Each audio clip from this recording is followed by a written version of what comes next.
Evening, ladies and gentlemen. St. Teresa International College Faculty of Education welcomes you to the first Graduate School Virtual Expo, a seminar on digital technology for education and mini conference. We are live via Google Meet and streaming live on STIC official Facebook page. To formally begin this webinar, may I call on Father Sutipong Samran for the opening prayer. Father? Okay.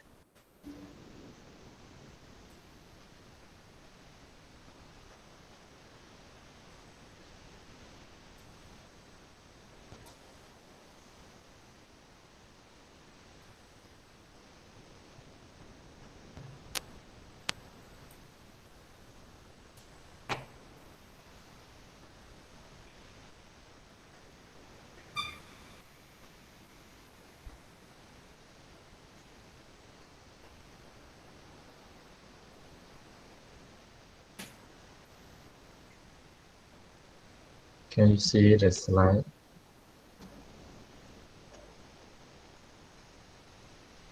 Yes.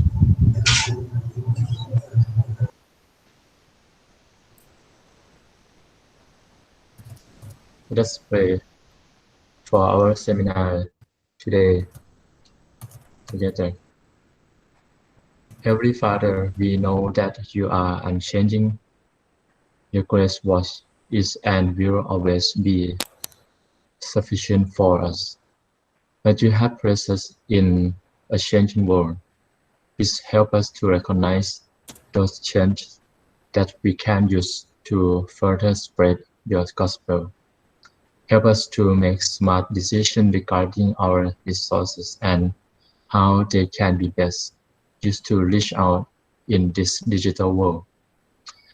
Open our hearts and pour into them a passion to use whatever means you have provided for this purpose. Amen. And we sing this song together in moments like this twice time.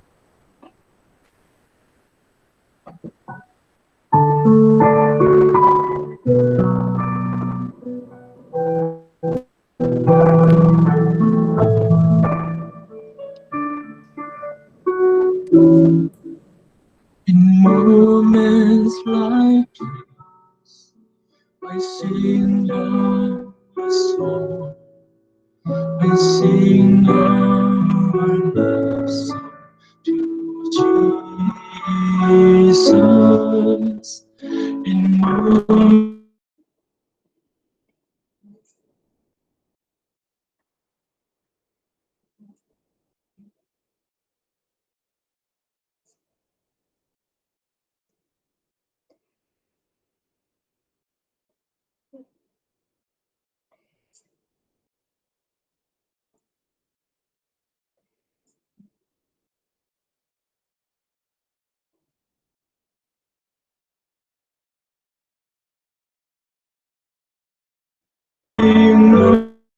I love you, Lord.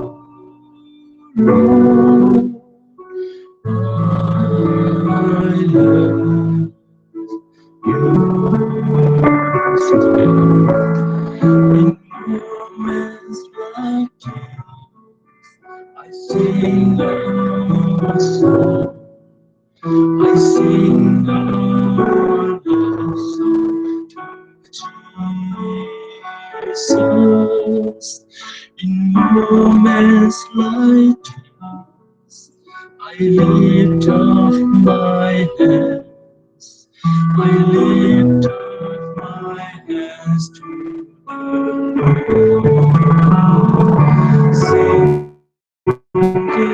I love you, singing,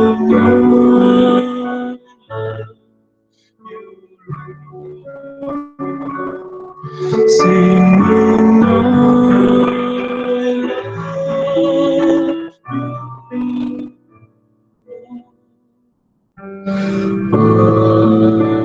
I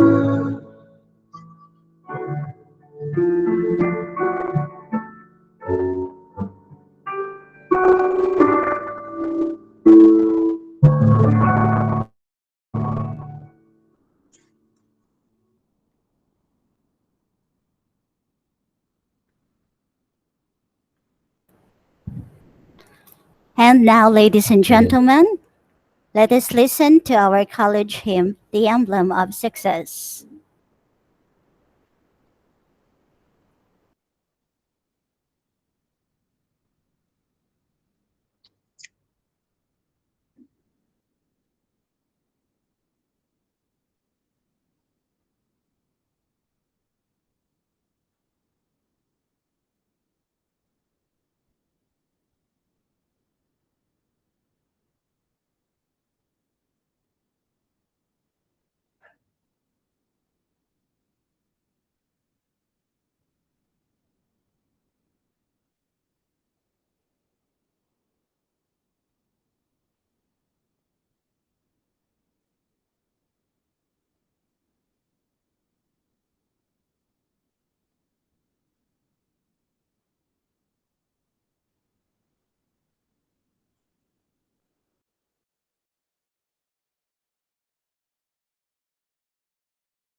While waiting for our college hymn, please stay tuned. We are streaming live here on STIC FB page.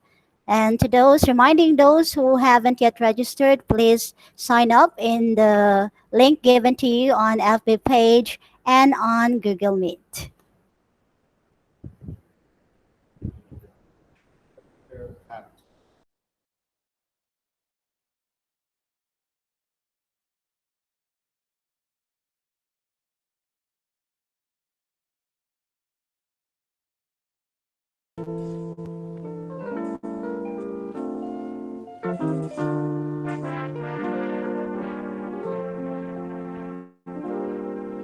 The world is the stage, we must play our part.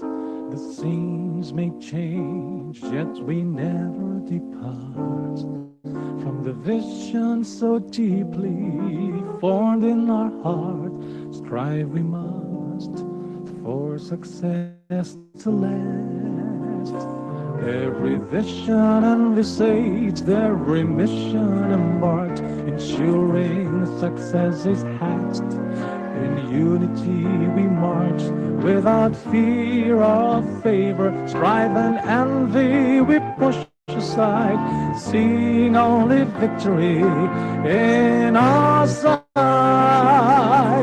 We'll march on till the break of dawn. We'll strive on till skills are honed. We'll strive on till talents are shown.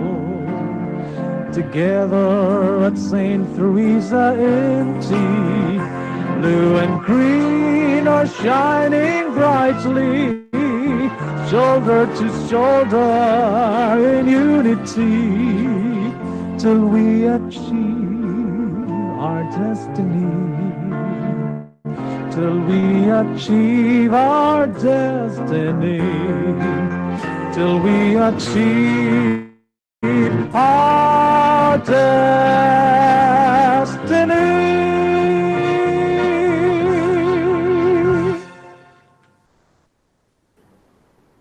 And to give us the opening remarks, let us call on the man behind this virtual expo, the assistant to the Dean for Graduate Studies International Program. Help me welcome Dr. Mark Anthony Palisco.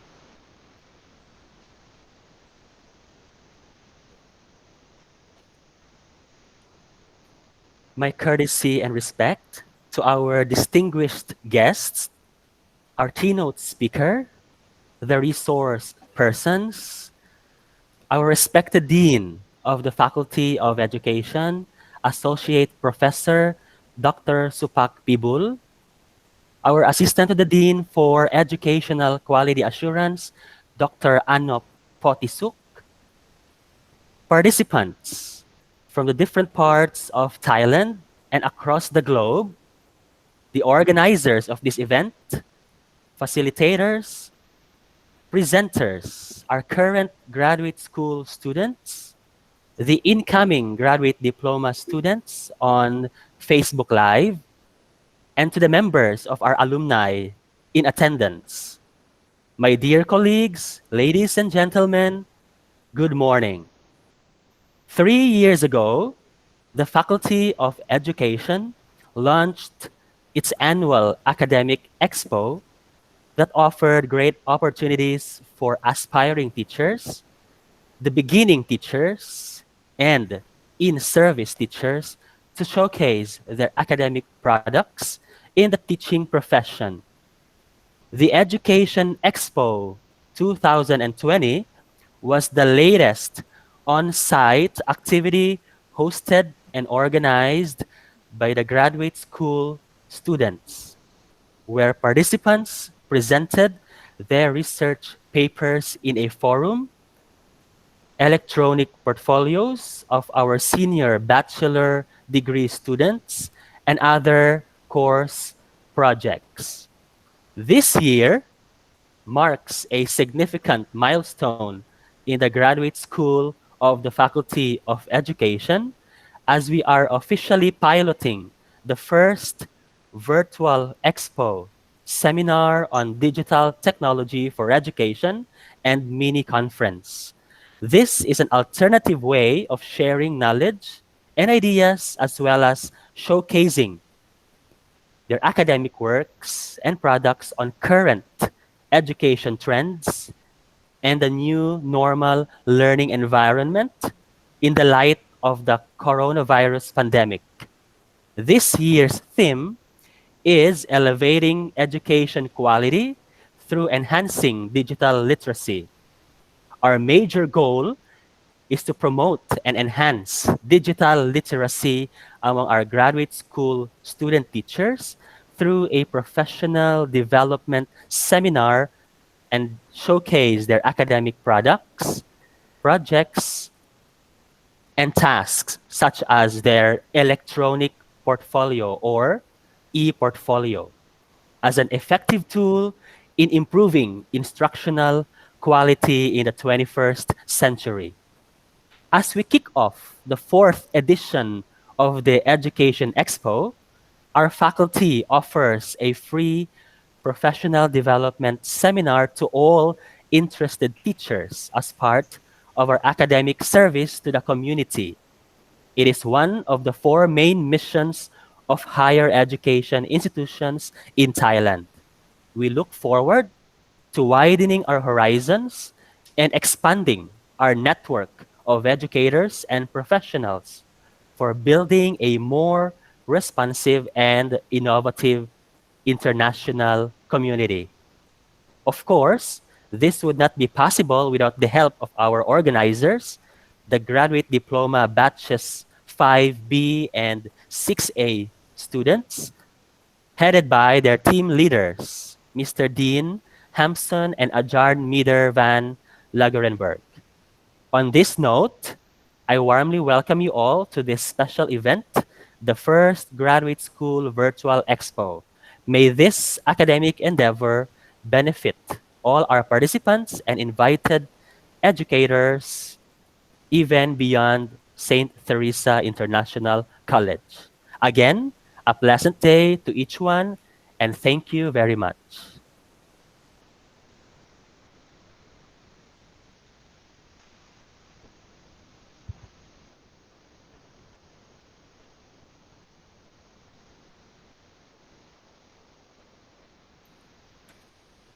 Thank you so much, Dr. Mark, for giving us an overview about this virtual expo. Every ship needs a captain in order to reach its destination. And to inspire us today, let us listen to the captain of the Faculty of Education, the ever supportive Dean, Associate Professor Dr. Supak Pivo, for his inspirational message. Good morning, Dr. Mark and the team, Dr. Anop, Kelvin, Web admin, and all members of graduate school, or all of the students who are participate here. Educational Expo is one of the best activity of Faculty of Education that we are very proud of. These activities created by Dr. Mark and the team for 3 years and continue develop, be better. I think during the courses of study, bachelor degree, graduate program, bachelor degree program, graduate program, or master degree program. During the semester,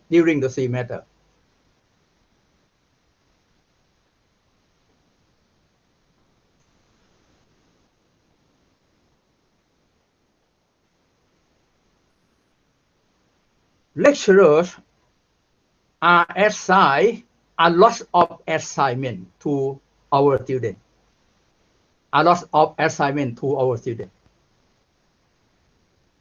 Among assignment,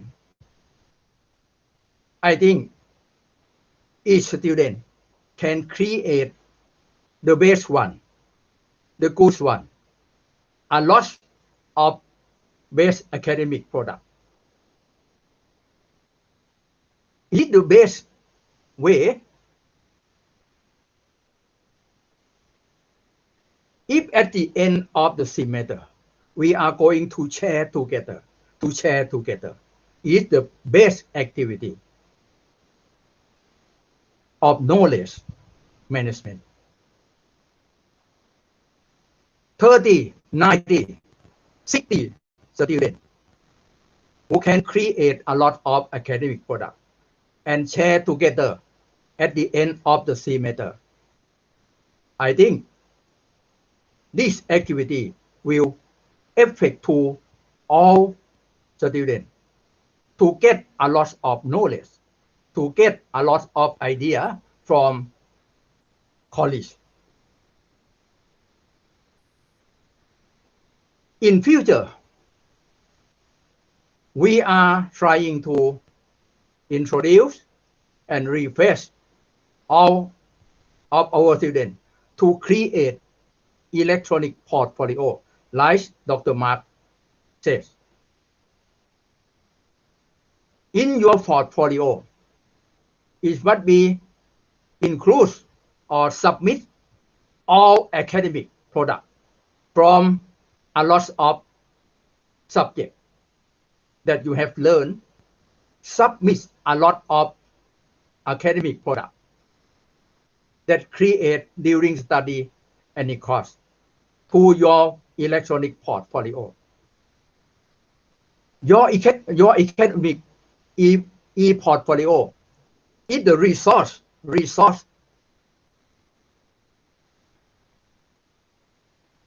valuable resource of student.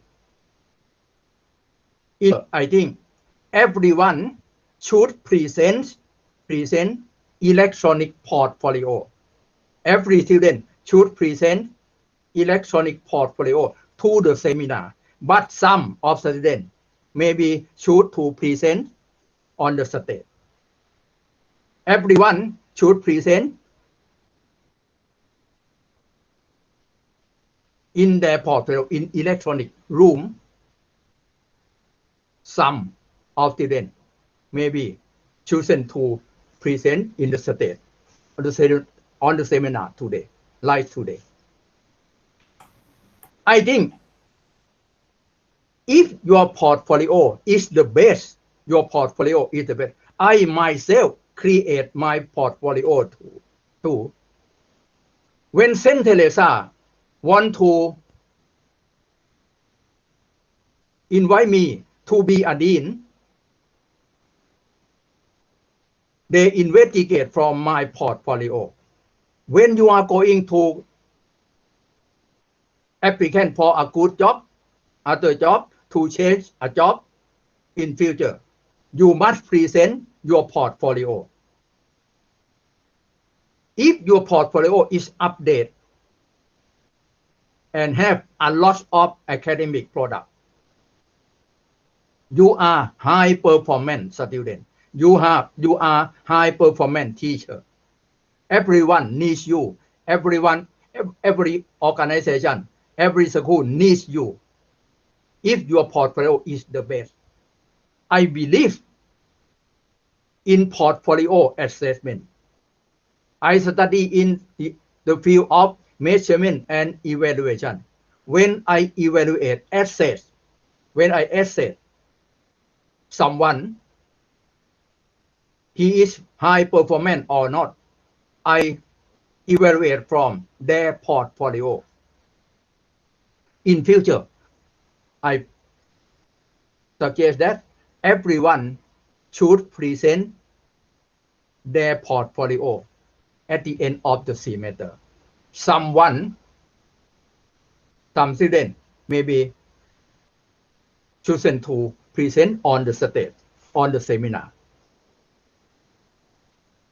It's a time for you to formal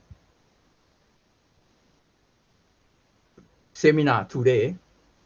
Thank you again for all of lecturers, all of graduate students, bachelor degree students, graduate students who are participating here.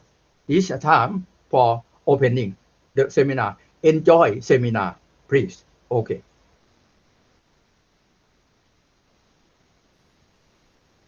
Thank you so much, Dr. Supak, for inspiring us today. Indeed, the Faculty of Education is very fortunate for having you. At this juncture, let us give the virtual floor to our graduate diploma candidate, Mrs. Heidi Jo Tenerat, for the House rules as we start with our plenary session. Heidi?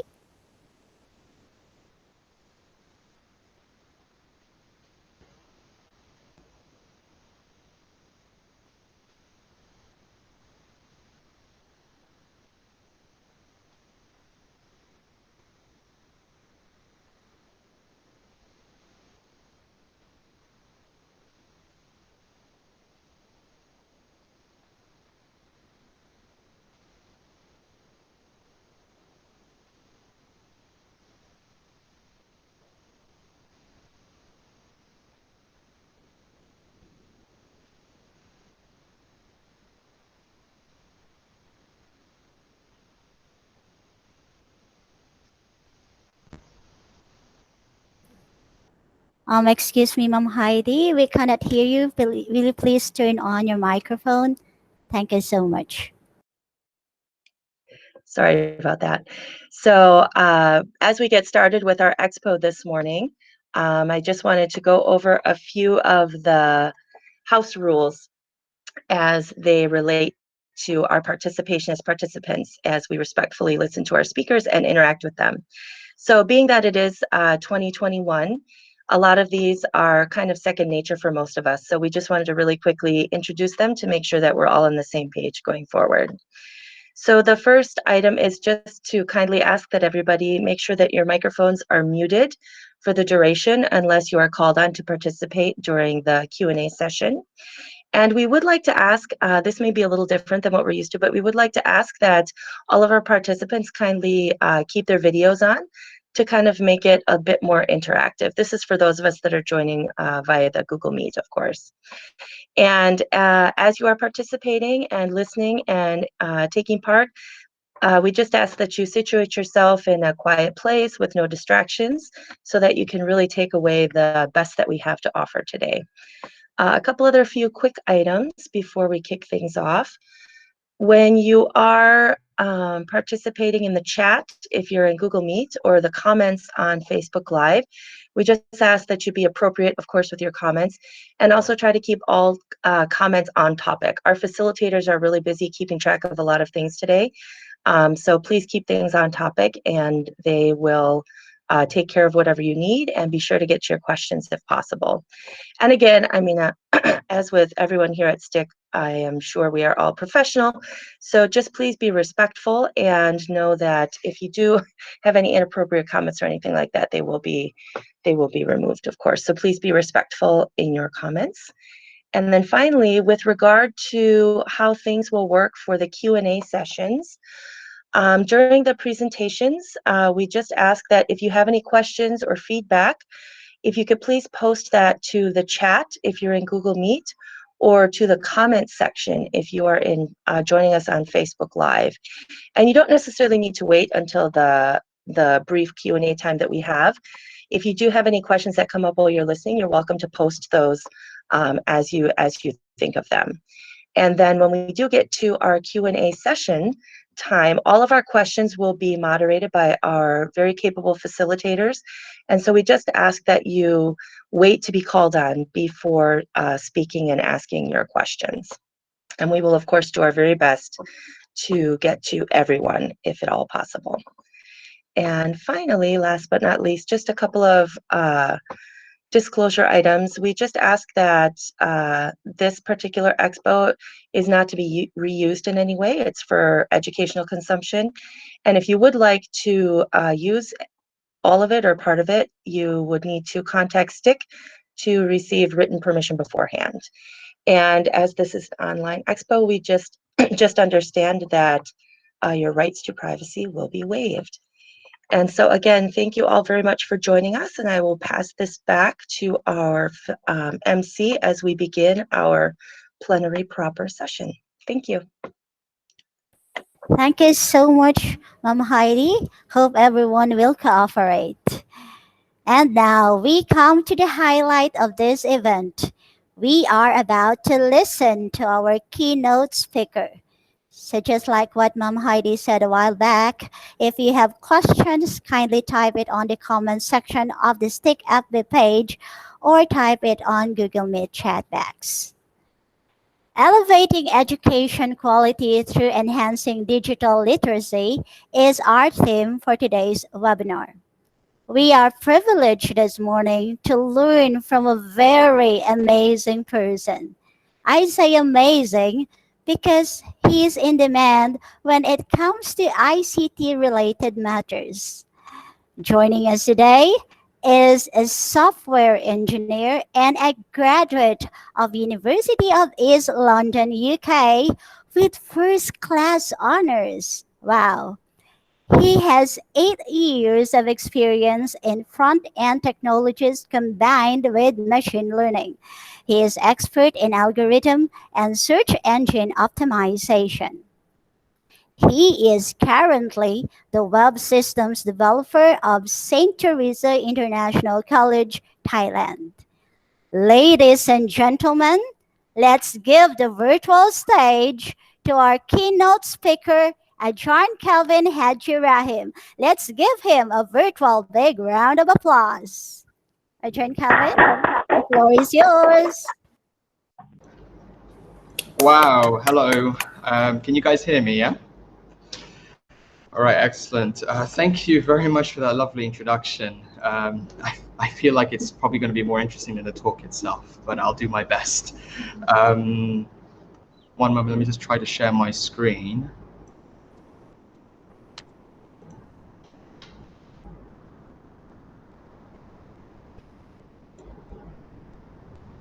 All right, can you guys see that? Okay, excellent, lovely. All right, so question, where's the world heading to in the next 5 to 10 years? Imagine phones that can work based on thought or produce reports without a keyboard. Perhaps when you walk into a supermarket that already knows what you want to buy. Imagine seeing the world with augmented reality. What if we can restore the ability for somebody to walk, maybe enhance their eyesight, cure incurable diseases, modify DNA itself? What happens when robots drive us to work, build our homes, farm our crops, even serve us beers, deliver us our news, and even deliver lectures? Ladies and gentlemen, these are not examples of a far future. They are already here, right now.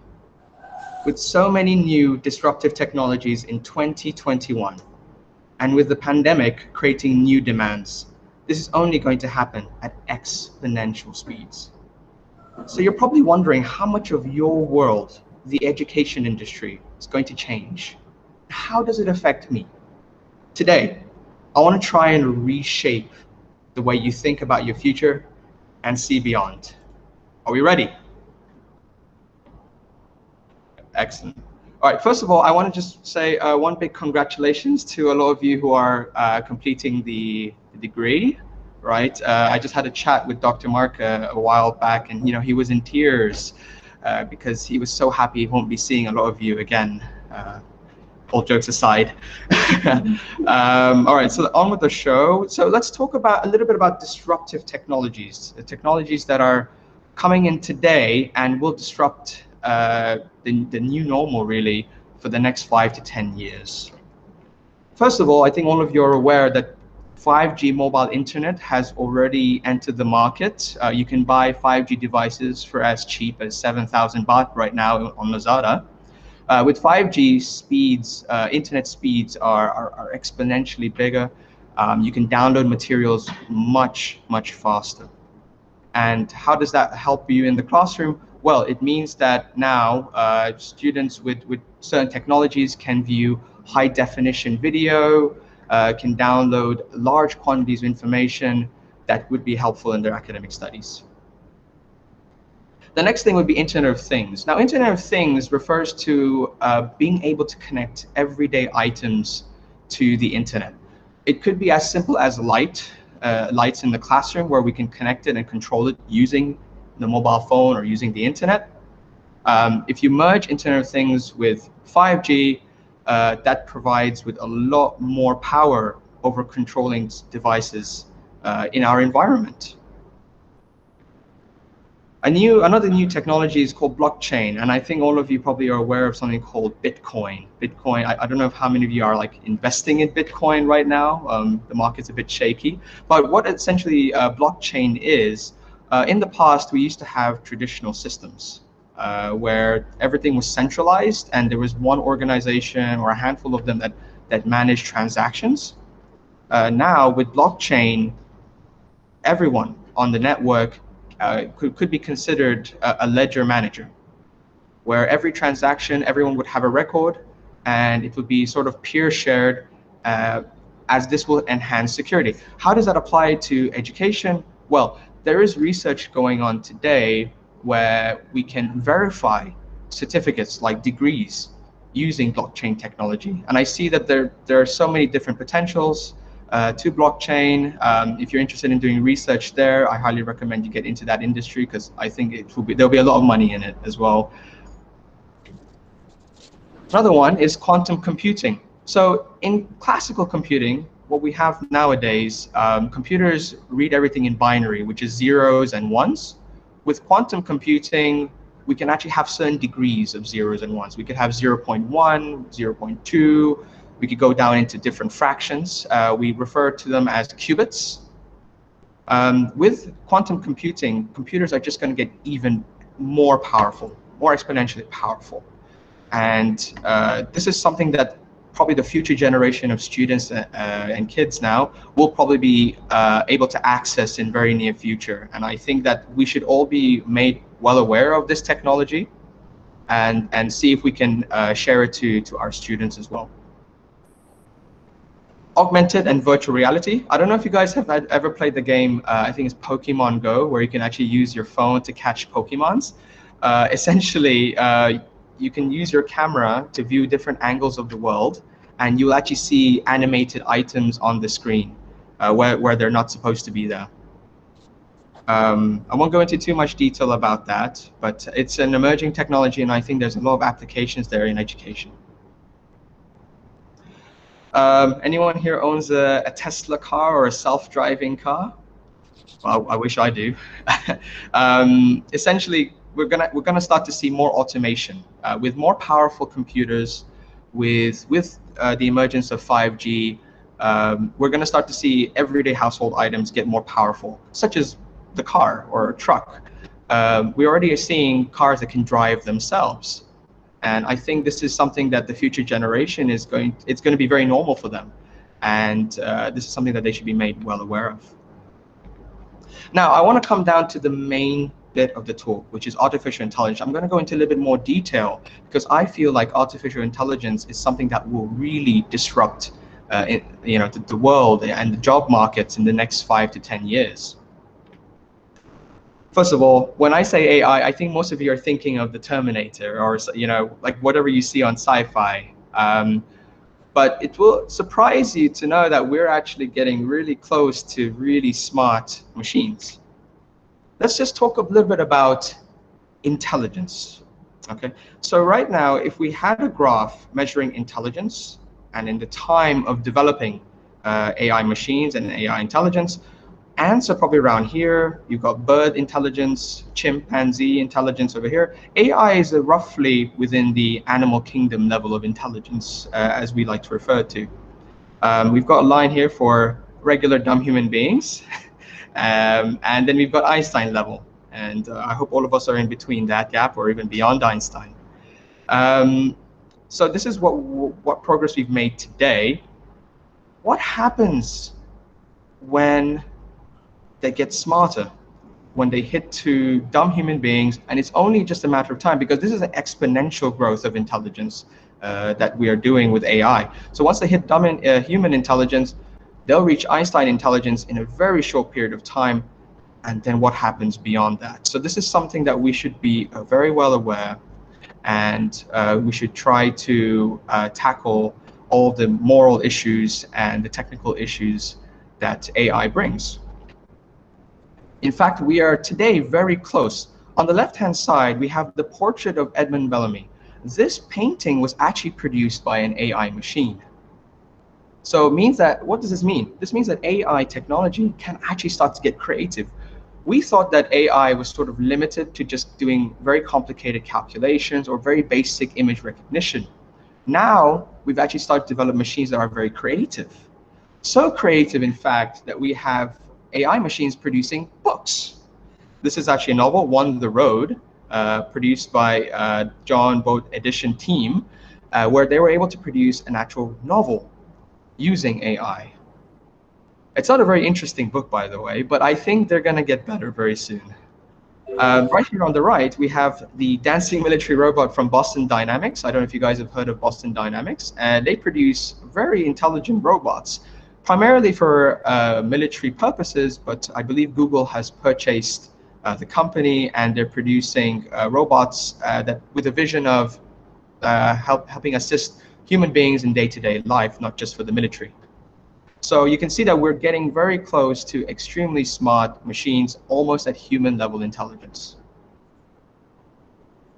Now, to understand how AI operates, we have to kind of understand how do humans gain intelligence. And I think all of you out there probably know this more than I do. You guys specialize in teaching and how young generation could actually pick up on intelligence. What data scientists and engineers like myself try to mimic is the way that humans learn from experience. So like, I don't know, some of you are probably kindergarten teachers, and you know how you have flashcards where you've got A for apple, B for banana, C for cat, and then you just show those cards, those flashcards to children, and you repeat that process until the child understands, the child remembers. And this is what we call learning from experiences. AI loosely mimics the way humans learn in this way. We try to show different flashcards or data. We label the data and information, and hopefully the computer would recognize that what we're showing them based on the information input. So for example, if we are showing them different fruits like pineapples, oranges, and apples, and we want them to recognize that one of them is an apple, so we would have to repeatedly feed information, just the same way as we repeatedly show flashcards to young generation. So how can we make machines intelligent? We provide huge amounts of example training data. Similar to the flashcards, we try to supply billions and billions of gigabytes of information, and in hopes that once we show an example data, they'll be able to make valuable predictions. This diagram here shows an example of a neural network, where we provide an example picture, it calculates that image, looks at the database, and tries to make predictions out of that. Training model requires huge amounts of information, and in today's world, we actually do have large petabytes of information. So data is no longer an issue. We have loads of it, and all we need is to produce intelligent machines to be able to process it. For example, if we wanted to train an AI machine to recognize rock, paper, scissors, the game, so we would try to supply different versions, different variations of scissors, rocks, paper, and as the machine repeatedly receives this information, they will be able to recognize what it is. Now, just a bit of definitions here. We've got something called AI, which is artificial intelligence, ML, which is machine learning, and DL, which is deep learning. The examples I've just produced a few slides back refers to machine learning, which is a subset of artificial intelligence. Right now, we are trying to go from machine learning into deep learning, but it's still research in works. So I'll just talk a little bit about machine learning. Machine learning is exactly how humans learn from experience. Machine learning is where machines learn from examples, just like the model training data. Question: will AI surpass human intelligence? Okay, so if you had intellectual level here and power versus time, you can see that for humans, we are growing in terms of our intelligence and our capabilities and skills. AI started around the 1950s, where we actually produced the first levels of computers, giving it traditional programming code. And now in the 2020s, they're starting to get smarter. We anticipate by probably 2060, around that year, there might be a chance that AI will surpass human intelligence. We call it the technological singularity. In fact, there's a group of smart people who are trying to produce transhumans, which is where human beings could be fitted with microcomputers to have AI supplement their intelligence. I won't go into too much detail there, but yes, at some point we're going to have a singularity point, which is something to watch out for in around 2060 to 2100. So, how does it relate to you, or teachers and schools? By the way, these are research opportunities, so you probably want to take a note. AI right now could help in terms of personalized learning, where if students take, for example, quizzes online or take online versions of courses, AI could analyze the students' behavior, see where they're lacking, their strengths and weaknesses, and provide custom lessons to them to enhance the learning, because every child or every student has a different learning pattern, which AI could assist to address. Another one would be language learning. Right now, the most popular form of language learning assisted AI would be chatbots, which I will actually show you some examples in a few slides over. So with chatbots, students could just chat with an AI machine, and the AI machine would try to correct their language or provide any lessons to them to help fix their language abilities, such as grammar or spelling. Another one is entertainment learning. Entertainment learning is creating challenging, like, gaming environments just to make it fun, or provide videos that can help assist with learning, like educational videos, but in the form of entertainment, because I believe Students can learn much better with a bit of entertainment in between, so they won't get bored. And AI machines could be able to assist in that area. Another one would be exploration via augmented and virtual reality. I don't know how many of you probably have used augmented and virtual reality goggles, like the Oculus Rift goggles, where you can actually see a virtual world and you can interact with the virtual environment. AI could assist by providing different kinds of scenarios. You don't have to actually create the scenarios, but AI machine could simulate different scenarios, such as when volcanoes erupt, and what are the chances of magma leaking in this direction or that direction, the way that animals behave, etc. So AI is assisting in that terms of exploration. Last one for the MEd students, I think, in particular, AI could assist in school and classroom management.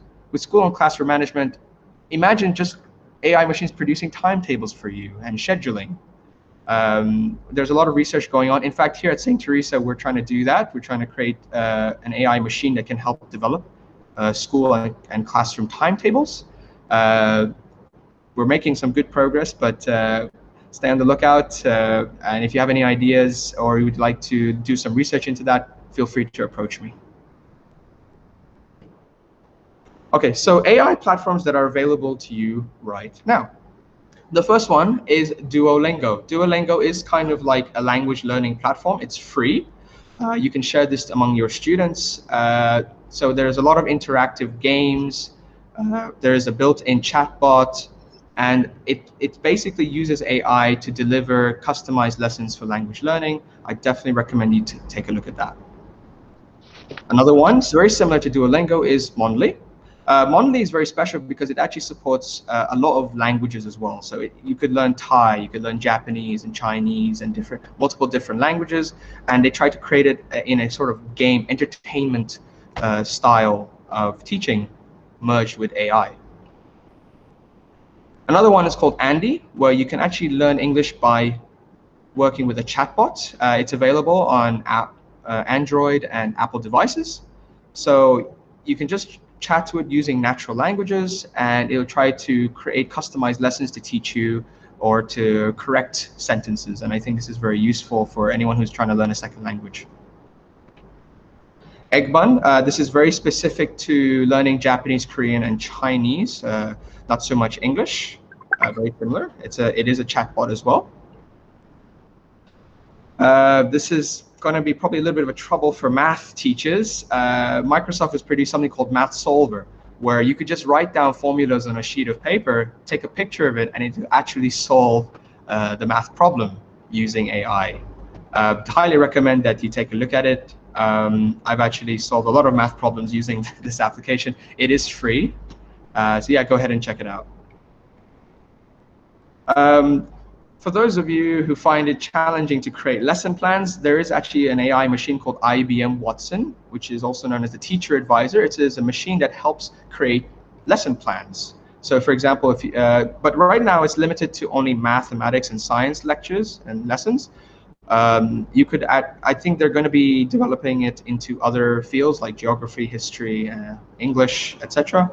So keep an eye out for this platform. It is free right now. If you want to design a math or science lesson, IBM Watson can actually assist you with that matter. Now, I want to go into a little bit about the job market. As AI gets introduced, we predict that this is the shift in the job market. First of all, health. There's going to be much more increase in jobs and demands, scientific and technical backgrounds, communications, hospitality, and education. What we see as soon as AI is introduced, we're going to see negative, like a drop in demand of jobs in administration, because AI could take care of that. Wholesale and retail. We're actually seeing shops that do not even have any employees or any staff inside the shop. People can just go in and just take whatever, and the AI built into these stores will actually charge your credit card automatically based on the items you picked up. So eventually we're going to have manless retail stores. Construction. Right now, AI could be used to build housing and buildings. There's some companies out there that have 3D printed houses. They have the technology available already. So we're going to see a decrease in construction. Financial and insurance with introduction of blockchain, and with 5G technology as well as AI, we're going to see much more banks, probably bank branches closed down. I think we're starting to see that already here in Thailand, where bank branches are moving to more digital. So we're going to see less demand there. Public administration and defense, because robots could fight for us at some point. Transportation and storage, well, we're going to have self-driving cars. We already have self-driving cars, and they're only going to get better. And lastly, manufacturing. Already in the manufacturing industry, robots are replacing human beings in that sector. So yeah, this is something to keep a lookout for. If you have students who are interested in these sectors, I highly recommend you advise them to move into the other sectors here above. All right, so a couple of final thoughts. There will be huge shifts in industry because really AI has the potential to make smarter decisions. Well, that's the purpose of AI, is just to assist us to process huge quantities of information and make smart decisions on our behalf. They'll provide new experiences in the forms of virtual reality, in the forms of interaction. They'll help us solve problems that we never thought we could solve before, especially with the introduction of quantum computing. Anything that's repetitive, like in manufacturing, things are very repetitive there. When, for example, when you build a car, you're always putting the same door time and time again. Robots can take care of that. AI machines will assist us in that respect. They'll help minimize mistakes, because essentially as AI gets smarter and surpass human intelligence, they're less prone to making mistakes unless we tell them to make mistakes. And of course, they'll help us increase our efficiency in so many different areas. So please keep an eye out on new AI trends, and where possible, do some research when you go home and try to share this among your students where applicable. Thank you very much, guys, for your time. All right.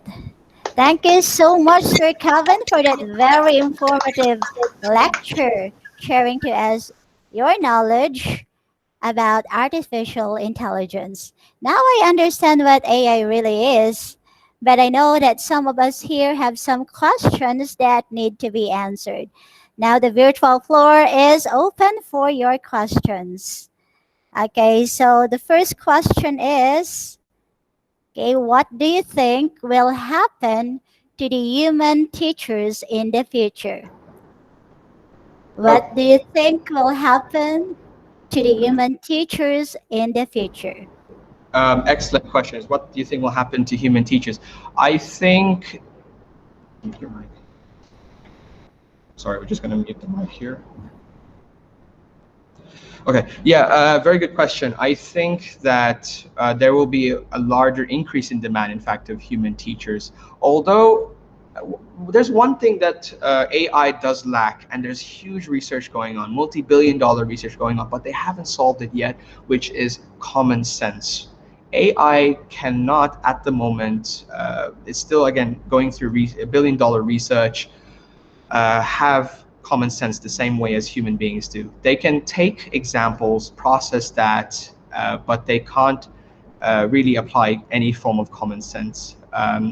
So I think with the introduction of like human teachers will be in demand in terms of creative thought and for teaching common sense. AI, at the moment, at this stage, and in the next 5 to 10 years, it will only assist us. But we're still going to need a lot of human beings need interaction. We need a connection, and AI cannot really provide that connection just now. And I don't think anytime soon that it will be able to provide such a connection. So in fact, yeah, I think there will be an increase. And if teachers today are very familiarized with AI, that'll make things, that will actually increase your job prospects as well. Thank you so much, Sir Kevin. And here is another question. What is the best thing to look at that is improving education now? What is the best thing to look at that is improving education now? Very good question. So basically the talk was about AI, and I think AI is something to look out for, and it is something that we need to apply throughout our lessons. Right out of the top of my head, we can use AI for language learning. And I think that is something that will essentially help us. It's more relevant to us here in the group because I think a lot of us are language teachers. And I think that would help greatly in improving your teaching because students can just take home the AI bots, chat with them overnight, because students nowadays, they love chatting. They can chat for hours and hours. And if they can learn as they chat, that would be even better. All right. Another question, sir. What is the best way to equip our students how not to be replaced with AI, but to master it rather? What's the best way? So essentially, you need to equip students with first fundamental knowledge of current trends, not just with AI, but with all forms of technology, because the technology items that I've mentioned, disruptive technologies, they're all going to be relevant, and all your students are most likely going to be using nearly all of them, in fact, very, very shortly. And I think if you can try to learn it yourselves and then teach it to your students so that they're actually capable. They'll, like, for example, like in your lecture plans, add that as a learning outcome, that they'll be able to understand these disruptive technologies. It will help keep them relevant. In the slides, I mentioned that in particular, the industries of health, science, communications, hospitality, and education, these are extremely important for human interaction. It requires human interaction and human development and advancement. And if the students could be familiarized with these technologies and get into these industries I've just mentioned, they'll have very good job prospects. All right. Thank you so much, Sir Kevin. Okay. I think there are no questions. Okay, another one, Sir Kevin. What is your opinion on the introduction of coding in the lower primary this year?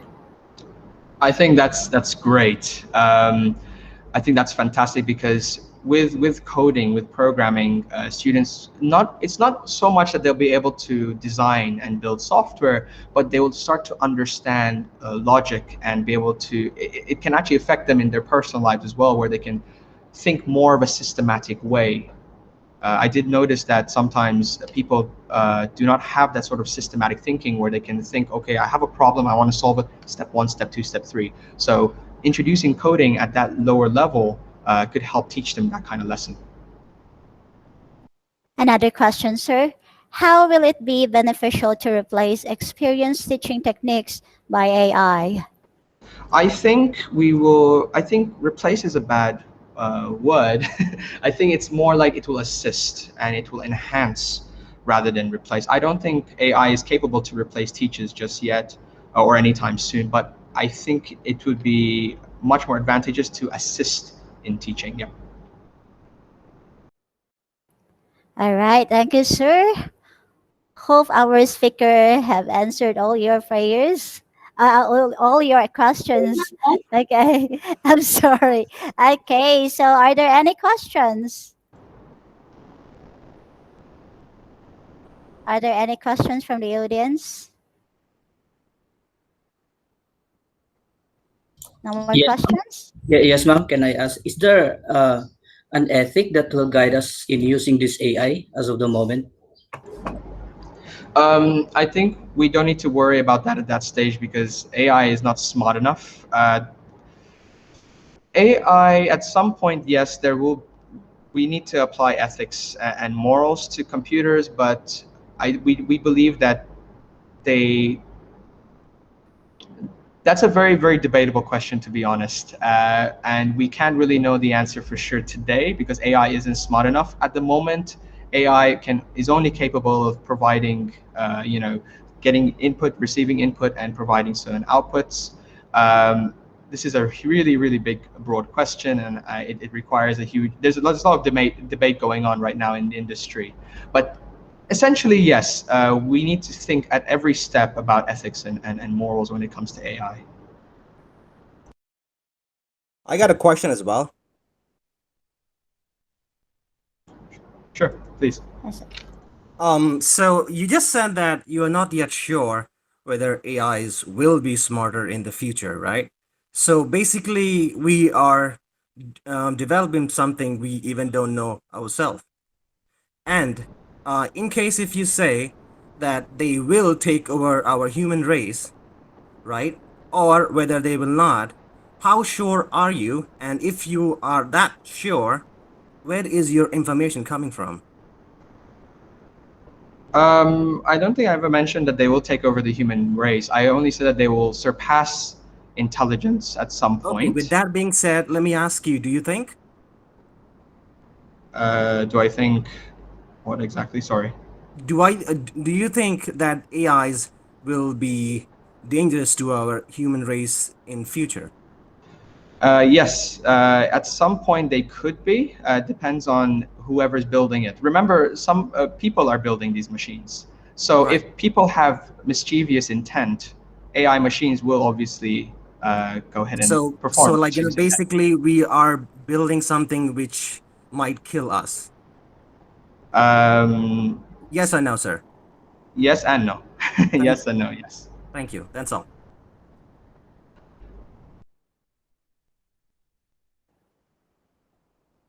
All right. Are there any questions? Okay. So, here's another question, Sir Calvin. Will the laws of robotics need to be introduced when AI becomes aware eventually? I think you're referring to the Asimov novels, aren't you, with the laws of robotics? Yes. At that stage, yes, robots will need to be introduced to laws. In fact, we will hard code. I guess engineers will hard code these laws into robots to ensure that they don't go around and kill everybody. But again, these are built by human beings. It's like asking me, can we make sure that this gun doesn't kill anyone? You know, because we built these guns, but it's people who will make use of these weapons. The gun doesn't kill itself, but at some point, there's a lot of debate going on. In fact, famous people such as Elon Musk is extremely petrified of AI machines and their capabilities. However, at this stage and probably in the near century, I don't think we need to worry about that. Thank you, sir. Another question. Are there any issues with utilizing technology in the classroom in regards to overexposing younger children to this technology? I think you still need to expose students, or at least let them be aware that these technologies exist, and try to teach them the morals and ethics behind. Because in ICT there is a big area such as moral and ethics, and basically give them more competence in using these technological devices. It will be helpful for them in their careers as well. So I think it's important to introduce it to them.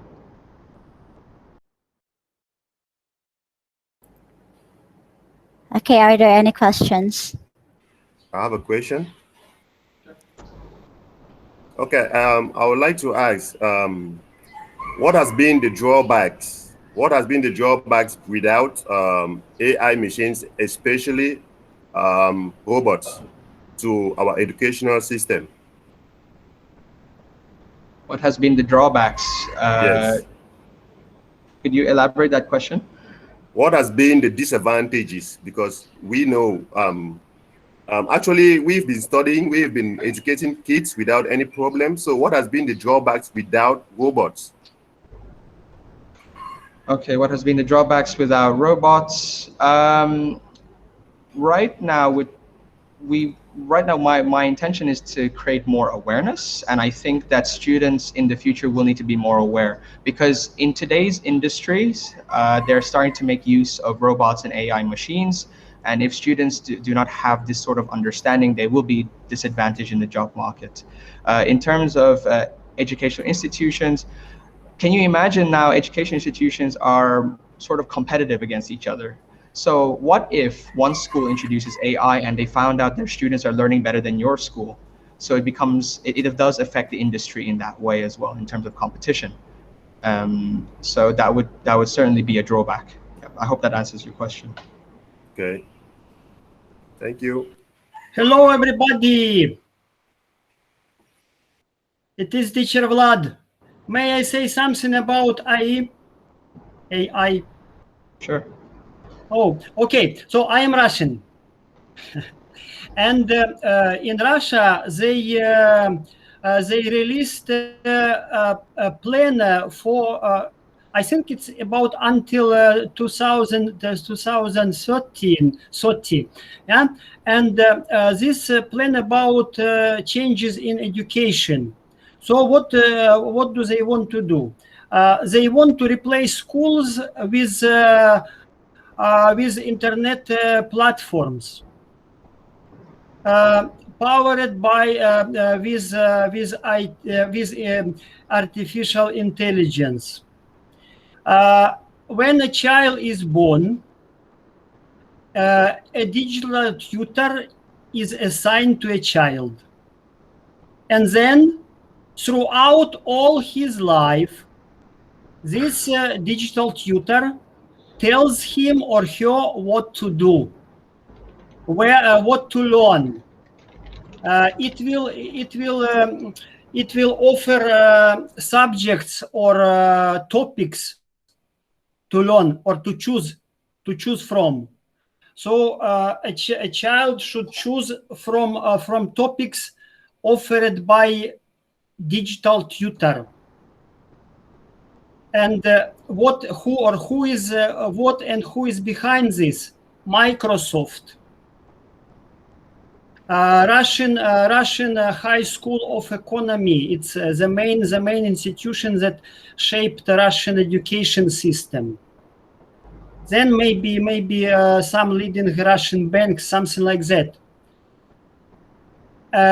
And then in that plan, they say, people say that it could be something like slavery, and really it is a slavery, but it is a slavery which is useful for a person, because a person will be guided from the birth till maybe till death, and it will be safe, secure, and following these instructions, a person will get everything in his or her life. This program is about 200 pages long, and this program is already presented to Russian government, and I think maybe 90% that they will adopt this program. Do you understand what does it mean? Mm-hmm. Teacher will not teach. Teacher will just adjust this something in this online platform. Understand? I understand. Here at St. Teresa, because we've actually provided these kind of learning platforms to undergraduate students, we've noticed three things. We've noticed that there are three types of groups of students. We have the one type that solely relies on digital platforms such as ebooks, MP3, videos, and they really prefer that method of learning. We have the other group which only wants a teacher interaction.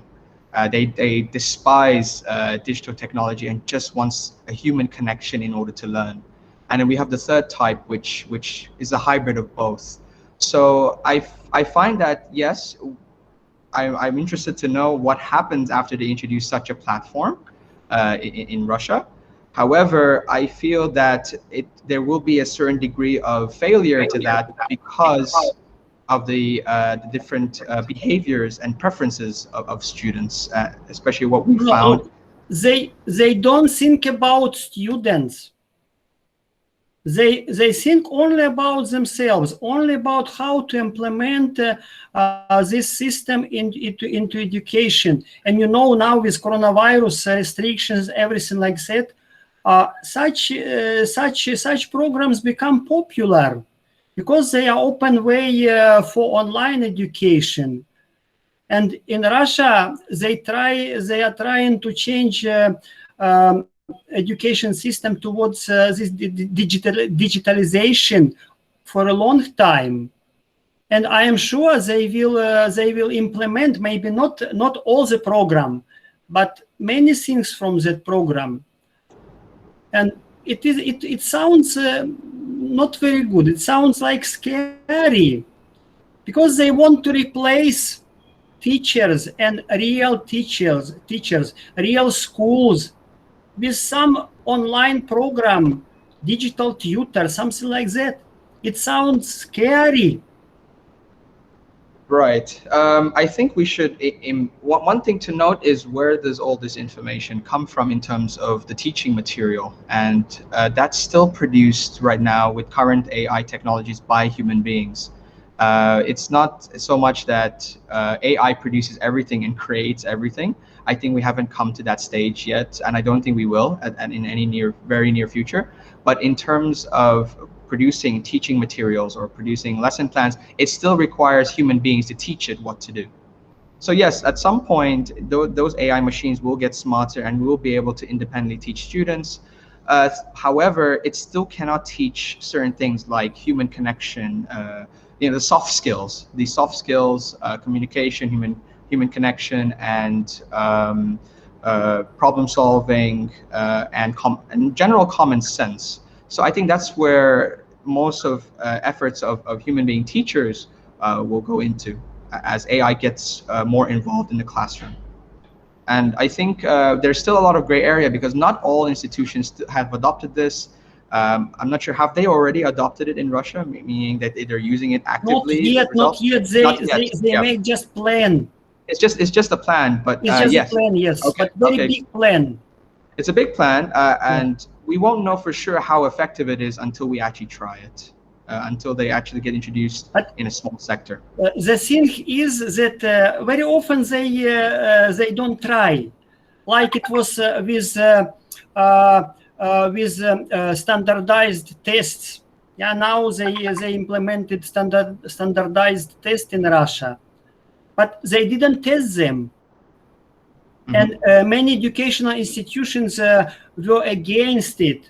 The main, the Russian State University, the main Russian university was against, but they didn't listen to them. They just implement. That's it. The same will be with artificial intelligence and everything like that. They don't ask people. They don't ask students. They don't think about people. So something like that. It's scary.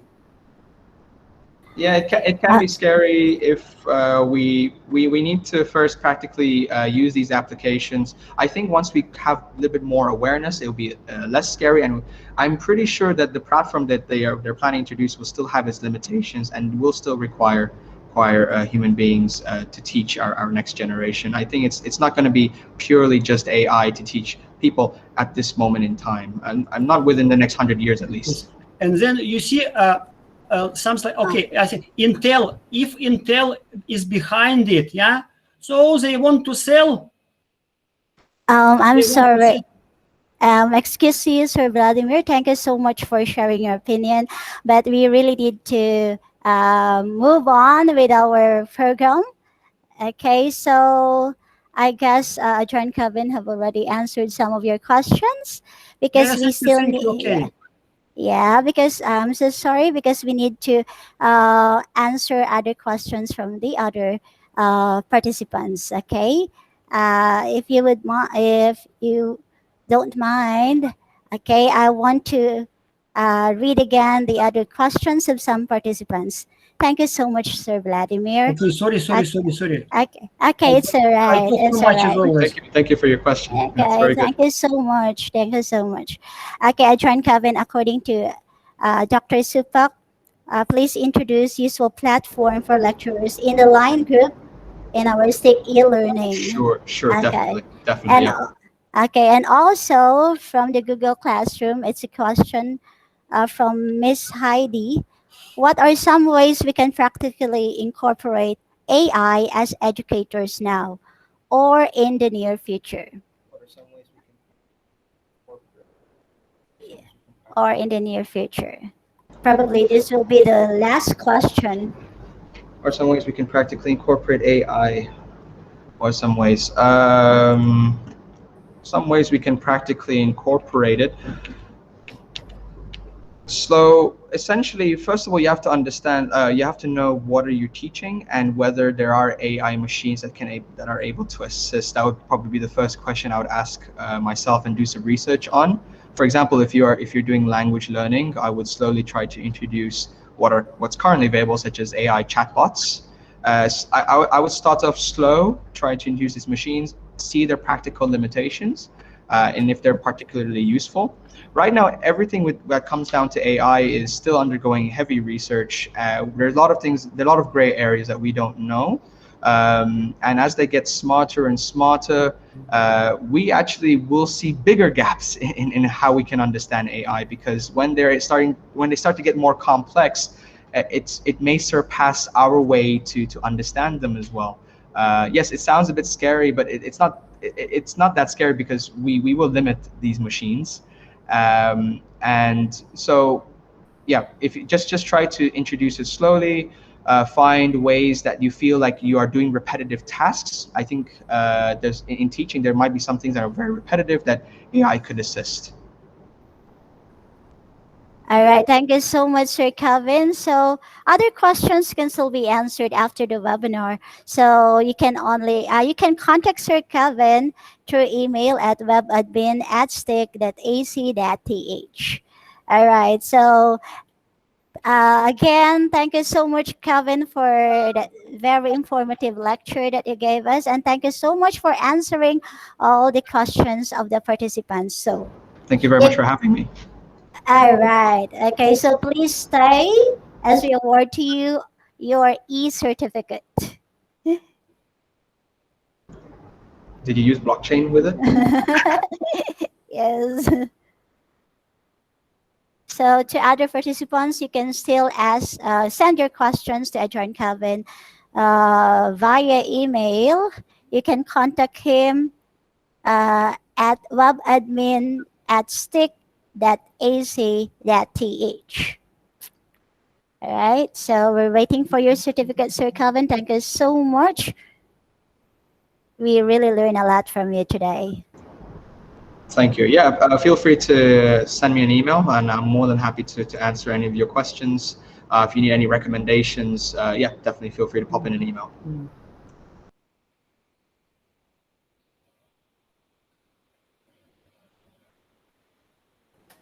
All right, so let me read to you the citation.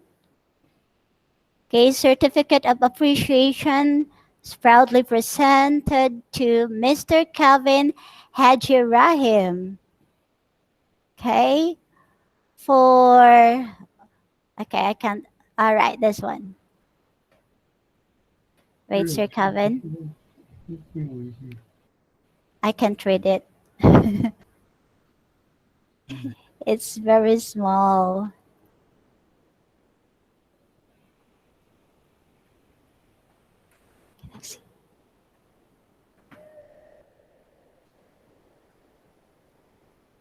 All right, so certificate of appreciation is awarded to Sir Calvin, okay, for being our keynote speaker for today's um, seminar, okay, for his invaluable contribution in presenting the lecture on digital technology for education, the seminar on digital technology for education and mini conference given this 5th June 2021 held online by St. Teresa International College. So signed by Associate Professor Dr. Supak Pivon, Dean, Faculty of Education, and Dr. Mark Anthony CPL Lisbon, Assistant to the Dean for Graduate Studies, International Program. So, thank you so much, Sir Calvin. So this certificate will be awarded to you personally soon. Thank you. Thank you very much. Okay. Thank you so much for your very kind attention and for the lovely questions. Okay, thank you so much also, Dr. Supak, for your presence. Okay, and now this is the moment that we've all been waiting for. The Education Expo of the Graduate Diploma candidates. To start with, may we call on Mr. Kittibon Lim Kon Tom to give us the house rules.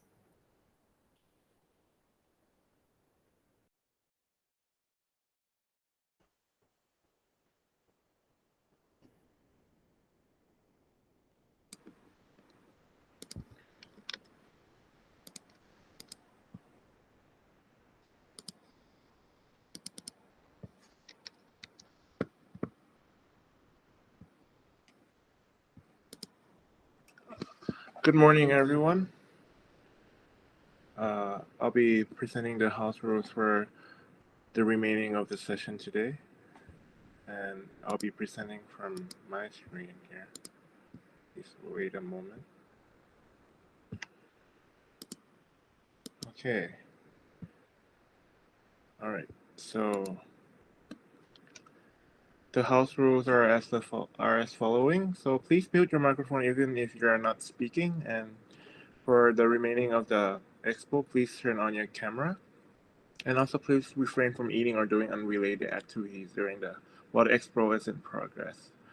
And also, as stated before by Ms. Heidi, please choose a location with little distractions to help eliminate any distractions for the presenter. And then also please type your questions in the chat box like previously, and we will address it after the presentation. Also, please ask only questions that are related to the topic, and please remain respectful as you already have been and courteous to other participants. And also, as mentioned before, inappropriate comments will result in removal from the expo. So, and the same disclosure. So the rights to privacy will be waived, and the expo production is only for educational consumption and not permitted for commercial reuse. And if you choose to, if you have any, oh, no, I'm sorry. If you choose to disseminate any content from the expo without written permission from St. Teresa, please obtain the written permission. Thank you. And that is all. Please enjoy the remaining.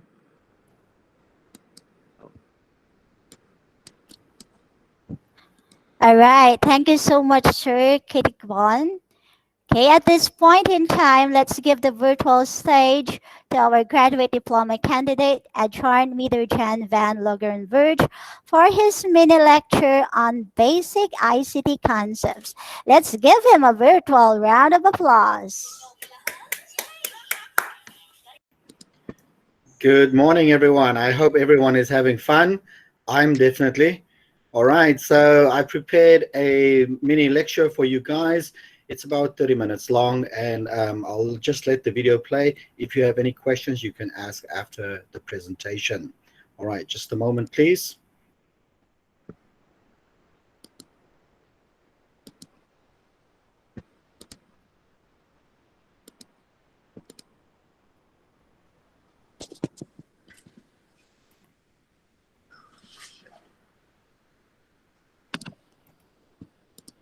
Wide research has shown that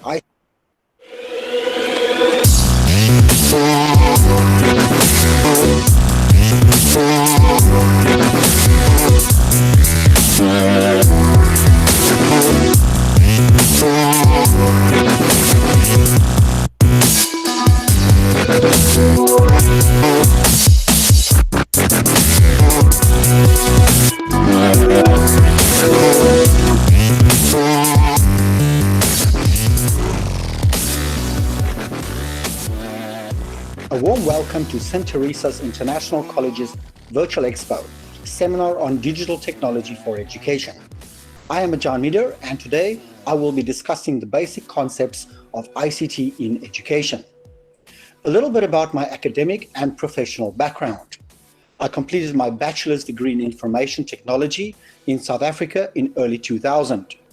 For those familiar to the IT field will know that a degree holds little value and getting certified is a must for anyone working in IT.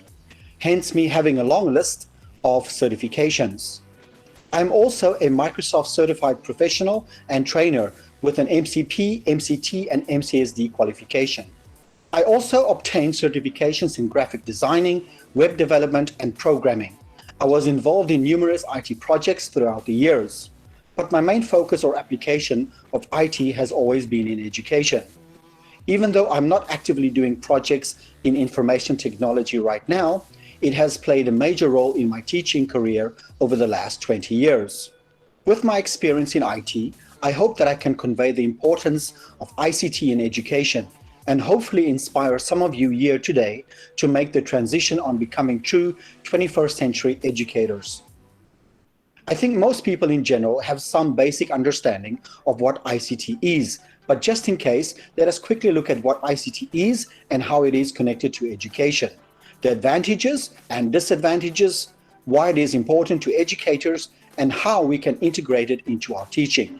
ICT stands for Information and Communication Technology and is used to support, enhance, and optimize the delivery of information. It can include activities like gathering, processing, storing, and presenting data. Increasingly, these activities also involve collaboration and communication. This is where IT has become ICT, Information and Communication Technology. So obviously the emphasis is now on communication. Worldwide research has shown that ICT can lead to improved learning and better teaching methods. A report made by the National Institute of Multimedia Education in Japan proved that an increase in the use of ICT in education with integrating technology to the curriculum has a significant and positive impact on students' achievements. The result specifically showed that the students who are continuously exposed to technology through education has better knowledge, presentation skills, innovative capabilities, and are ready to take more efforts into learning as compared to their counterparts. Another way to see or classify ICT in education is to see it as digital technology to assist students, teachers, and the school to retrieve, manipulate, transmit, or receive information electronically in a digital form using various types of communication platforms like Microsoft, Google, Facebook, WhatsApp, Line application, just to mention a few. And the device used can be anything from personal computers, notebooks, tablets, mobile devices, or even smartwatches. ICT has become within a very short time period one of the basic building blocks of modern society. Many countries now regard the understanding of ICT and mastering the basic skills and concepts of it as part of the core of education, alongside reading, writing, and numeracy.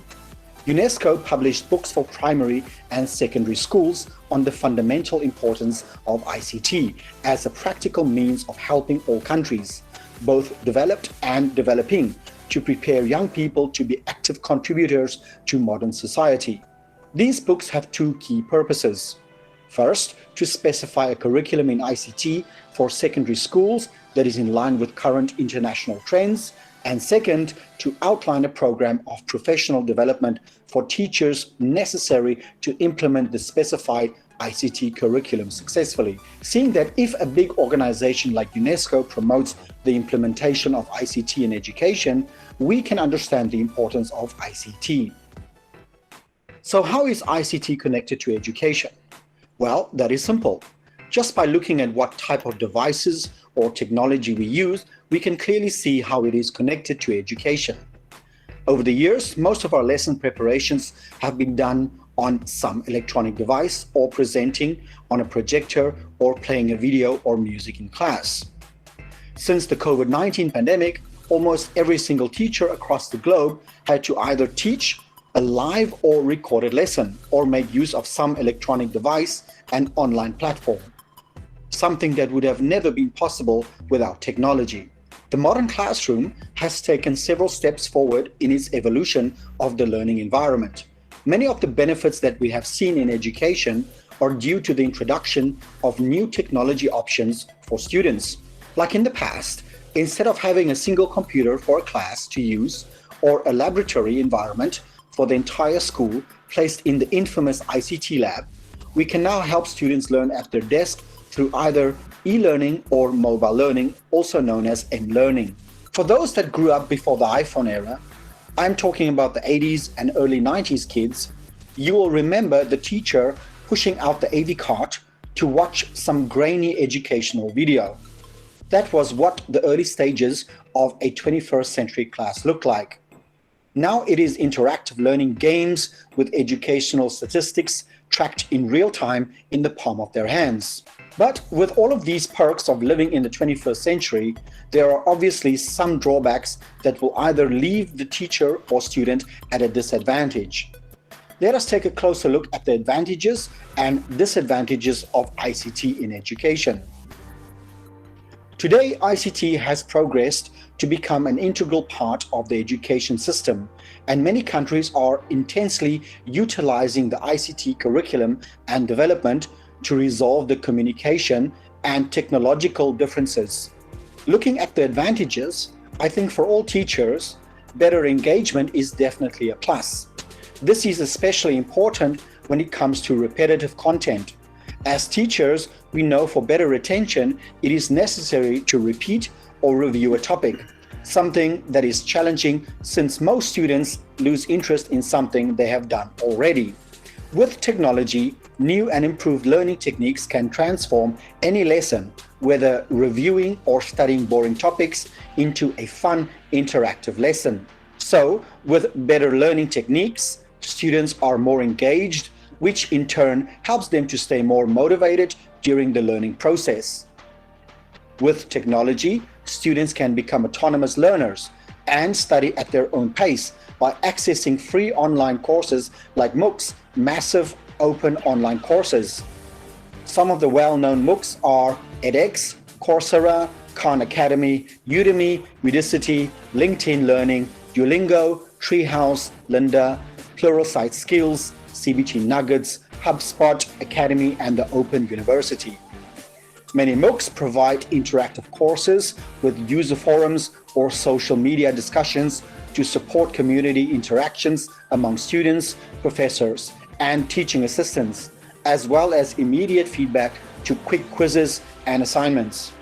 MOOCs are a widely researched development in distance education. What makes distance education so effective is that students have 24-hour access to content, lessons, and with some platforms, even real-time feedback. Besides students having access to online learning courses, through learning management systems, teachers can do administration, documentation, tracking, reporting, automation, and delivery of educational courses, training programs, or learning and development programs through a single platform, and allow students to easily access any form of data from a single location.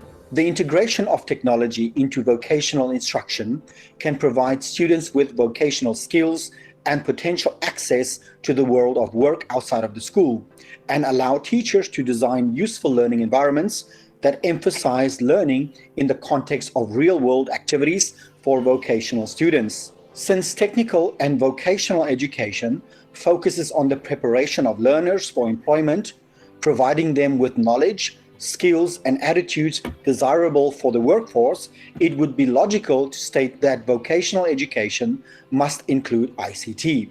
Seeing all the multiple benefits of ICT in education, we can clearly see that communication between students, teachers, and parents have greatly increased. Technology does not only encourage teamwork among students, but teachers can monitor and assess students' progress and take preemptive action when and if needed, and so increase the efficiency of the learning process. Both the parents and school can actively monitor their children and openly communicate with the teachers, which in turn can prevent or manage disciplinary issues. So to recap, ICT in education can help students to compete in the global economy by being part of a skilled workforce and facilitate social mobility.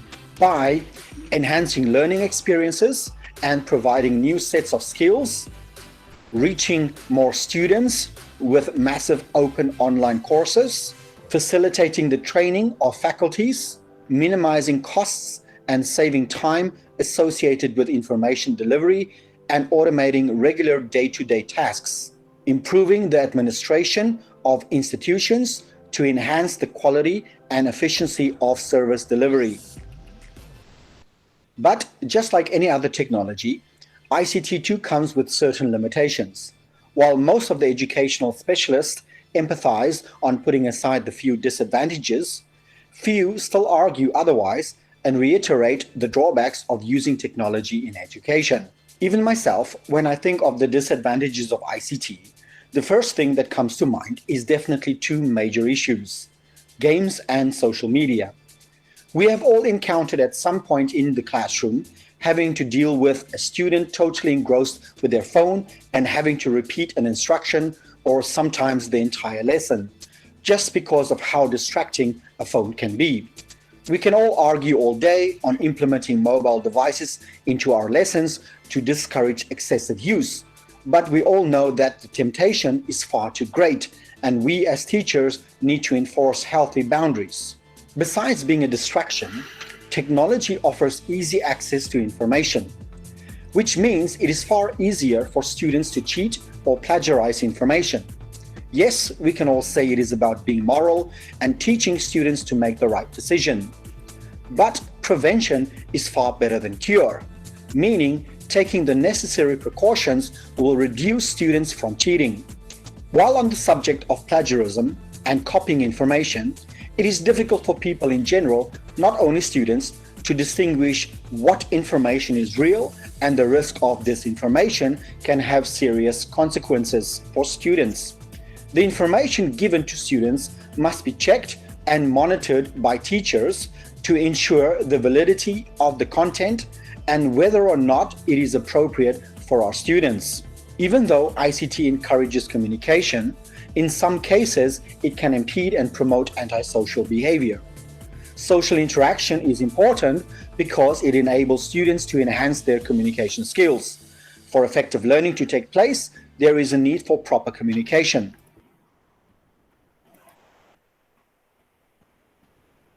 Both verbal and non-verbal communication enables the students to interact with each other. Excessive use of social media can make students feel disconnected. With anonymity, students can't see the social impact they have and so tend to speak without reservation, which is typical of antisocial behavior. Even though technology has become more affordable, not all students can afford it. So with full integration of technology in the classroom, it can actually emphasize the socioeconomic status of students and cause great embarrassment, and place those at the lowest end of the wage scale at a significant disadvantage. Students with greater access can learn more and have access to lessons more often, which means they have additional information exposure that can increase their opportunities to succeed. Last, but also the most dreaded, is that teachers must invest far more time in lesson preparations and training. This even more so for those with little to no experience with technology. This is by far the biggest disadvantage for teachers, seeing that we have so much on our plate already. Now we are expected to teach and use highly technical platforms with little to no formal training. This is where I need to emphasize the importance and the benefits of ICT in education. So why is ICT so important? Well, basically it is a central tool that supports teaching and learning at all stages of education and across all areas of the curriculum. We live in a world where all aspects of life are connected to technology and provide extraordinary opportunities for young students who are just setting out on their educational journey. And as such, ICT does not only play a vital part to the overall operation of the school, but it can also help to improve achievement levels, inspire creative thinking, and encourage the development of skills that will prove invaluable in the real world. Be it independently or as part of a group, ICT allows students to explore, observe, engage, solve problems, and make exciting discoveries for themselves. It stimulates collaboration and interaction amongst peers and also between students and teachers.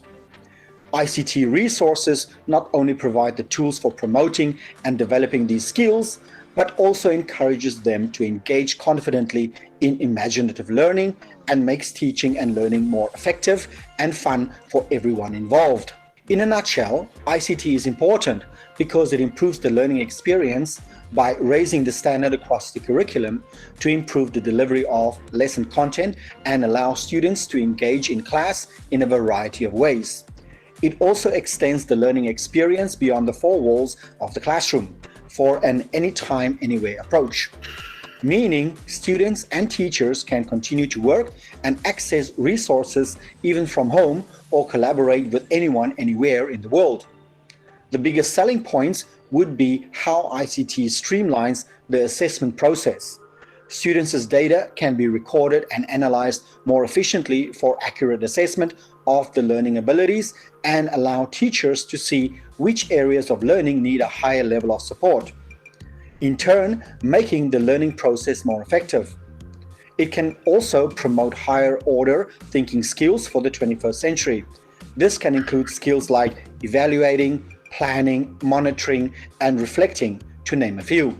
The effective use of ICT in education demands skills such as explaining and justifying the use of ICT in producing solutions to problems.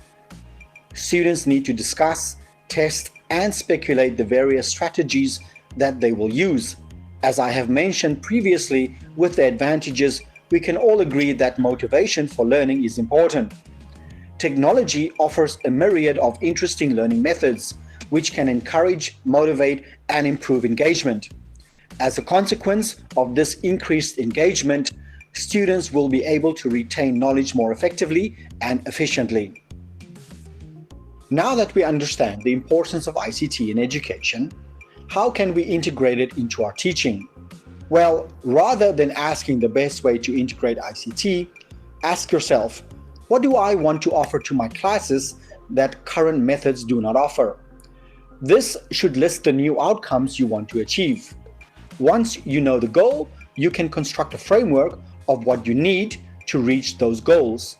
Let's take a closer look at the type of ICT learning methods to see what would best suit those goals. First, there is e-learning. It can also be labeled as online learning or web-based learning, which refers to learning using an internet browser. This means that almost any electronic device with internet connection can be used for e-learning. So, M or mobile learning is basically an extension of e-learning, where the only difference is the device used. With virtually every type of technology being online, we need to look at the type of platform to understand the difference in ICT technology.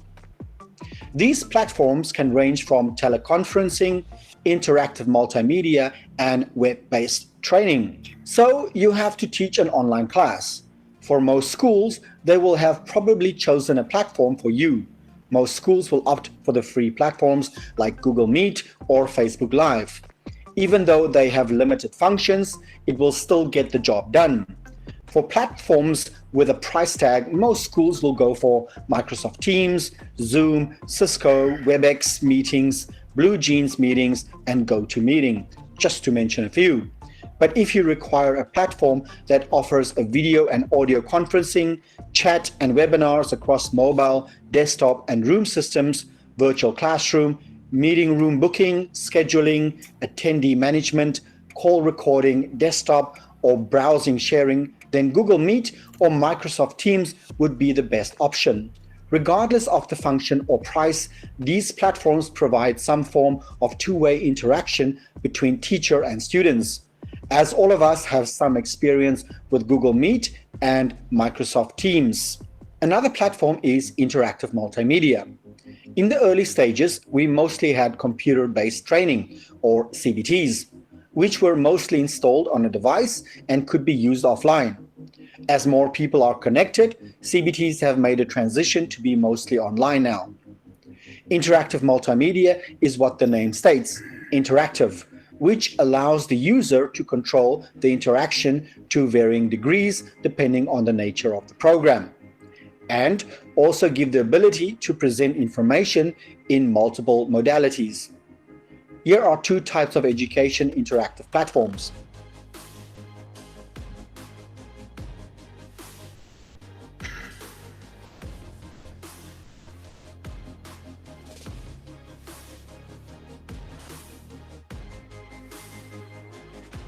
Jack. He's fine, thanks. He's living in London at the moment. Many businesses aren't doing very well. My own business isn't growing fast enough.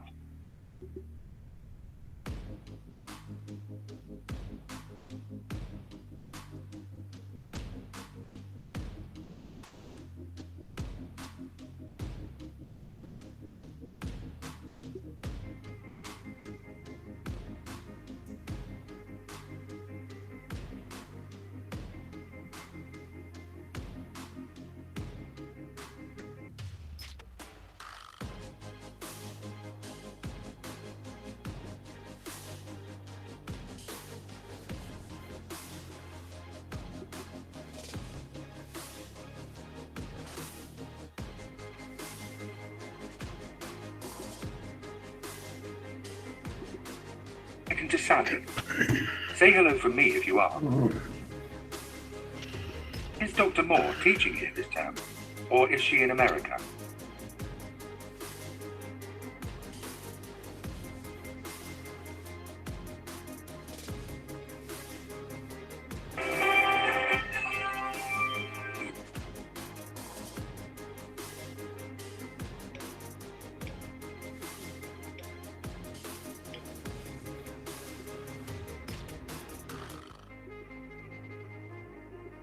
Lately, my back's been hurting whenever I lift anything.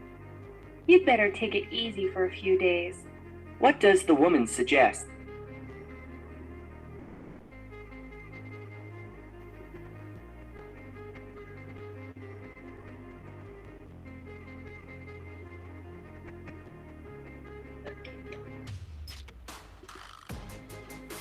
Lately, my back's been hurting whenever I lift anything. You'd better take it easy for a few days. What does the woman suggest?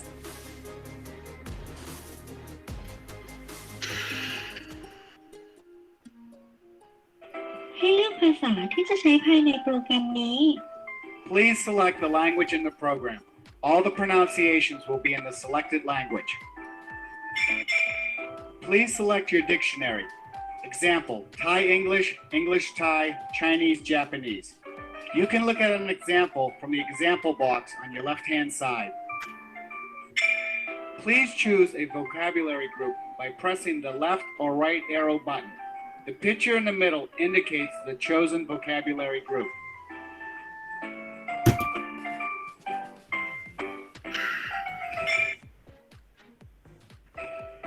Click on each object to see the vocabulary.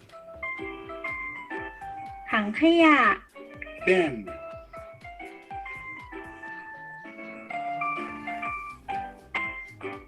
หม้อ pot,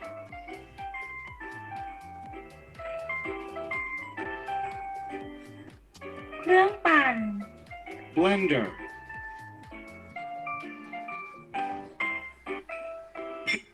Now, web-based training, or WBT, has gained a lot of popularity over the last few years. WBT uses web-based technologies for the purpose of training. It can be used to deliver complex training from academic to vocational training. MOOCs will be a typical platform of web-based training, and even a platform like YouTube can offer the same services. Let us take a look at some of these.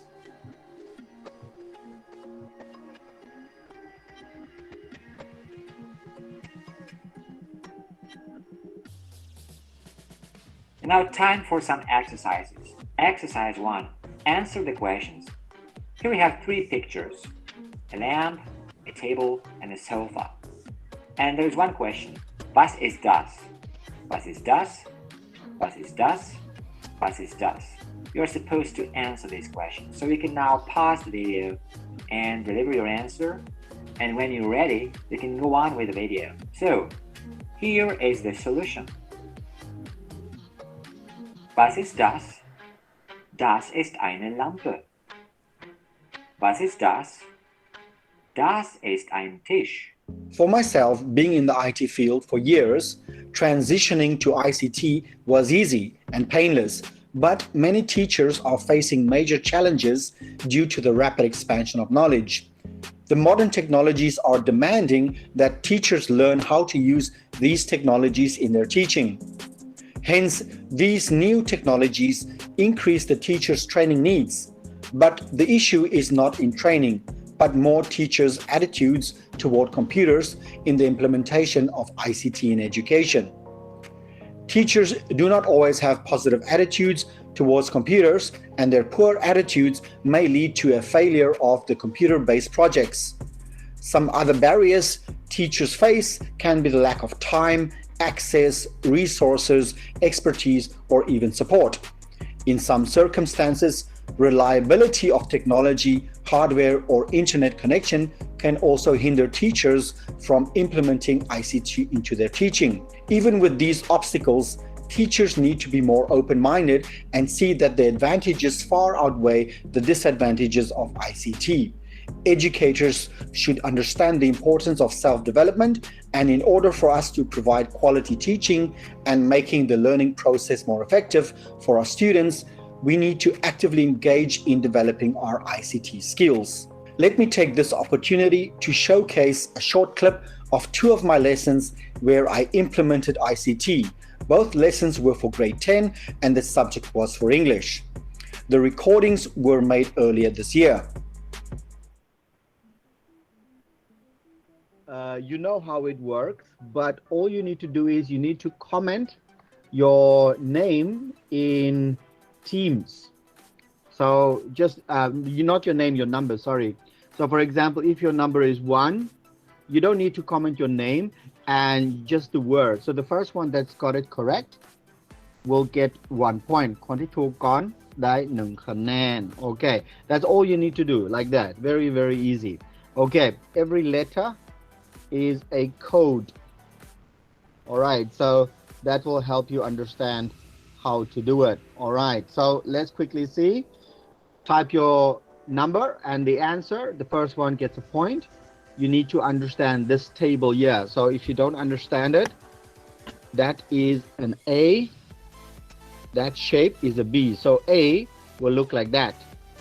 B will look like that. And C will look like that. So if it has like that with a dot, that will be an O. If it has a shape like that with a dot, that will be a W. Okay, easy. All right, so let's see how it goes. Okay, let's see who can get this first.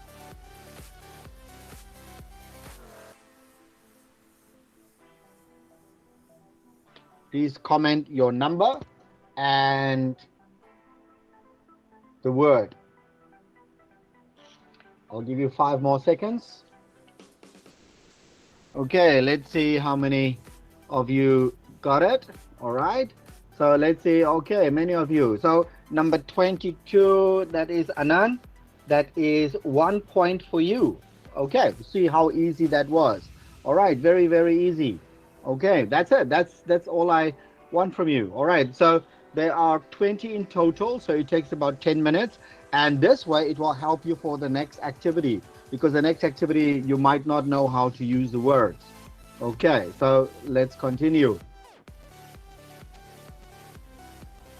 All right, here's the word. Check off. Okay, very good. Let's go to the next one. So now I have this, but as I said, for the numbers, the amounts, Excel doesn't work well with words and numbers mixed, so I need to take it out. So what I do is I just double click to highlight the word. I copy it by pressing Ctrl+C, and then I highlight by click and drag all the numbers to the bottom, and then I go to replace over here. I say replace, it automatically will pop in there. I replace with nothing, and I just say replace all. Replace just means 1, replace all, everything that I highlighted. I'm going to say replace all. Okay, and it says, okay, it replaced everything. Do I want more? No, I don't want. I just want the highlighted, and I'm done. And I close it. Now everything is ready. Okay, so basically my table is ready to be used in Excel. Okay, that's all I need. Now it also depends on what type of chart or graph I'm using, but for this, I'm going to use a column or bar chart. Now this specific one is a column one. So now I'm going to go to PowerPoint. Okay, now what you need to do, this is what you need to make. Okay, but we're going to do it step by step. So now I have my table. So I'm going to go there. Now I'm not going to do any importing. I'm going to make it so you can make it from scratch. So it's very, very simple. So I just on a blank slide in PowerPoint, I just say insert chart, and it will give me many options. And I'm just going to say column. All right. We can do bar as well, but just for now, we're going to do column.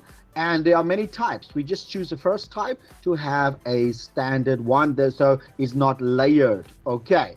So I'm just taking the first one and I click OK. Now automatically it will open up Excel for me. There it is. There's my Excel file. Now you'll see that, oh, okay. I just want one fruit for each series. So what do? I simply, in the top, I click and drag C and D, and I can right click and delete it. That's it. And you'll see that now I just have one series. Okay, did everyone follow that?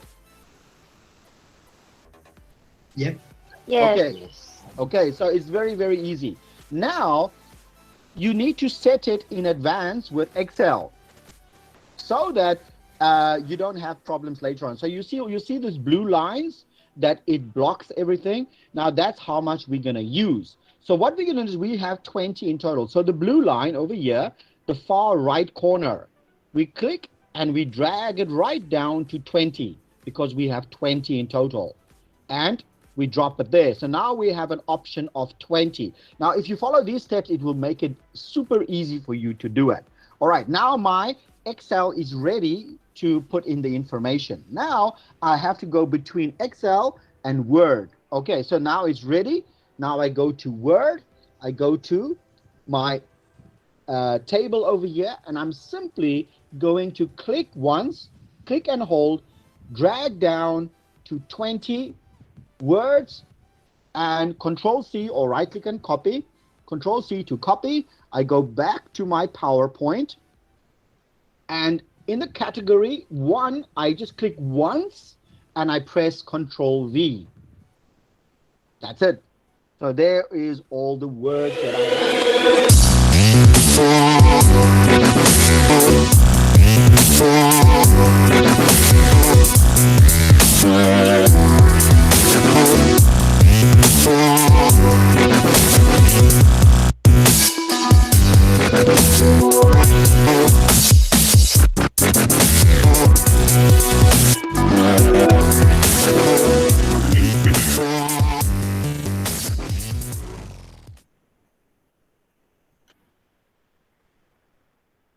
Okay, great.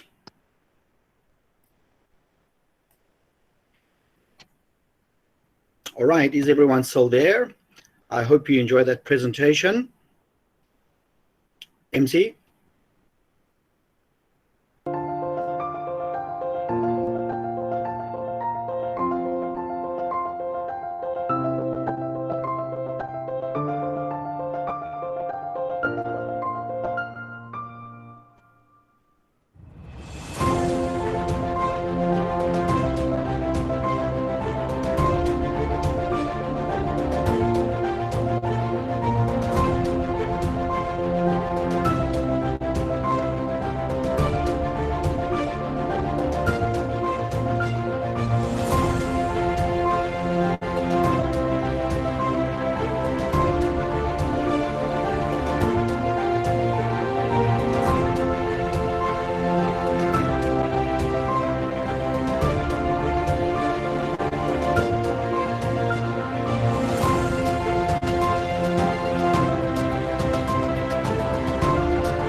MC?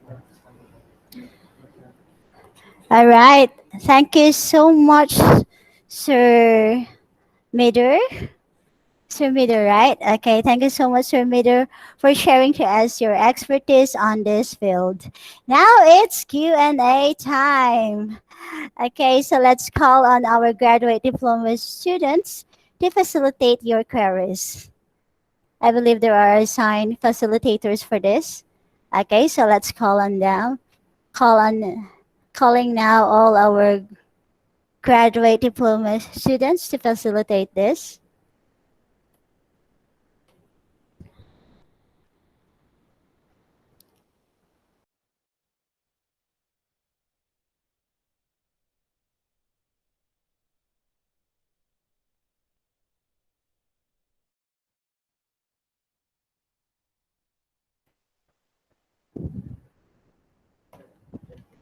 All right. So again, thank you so much, Mr. Mider.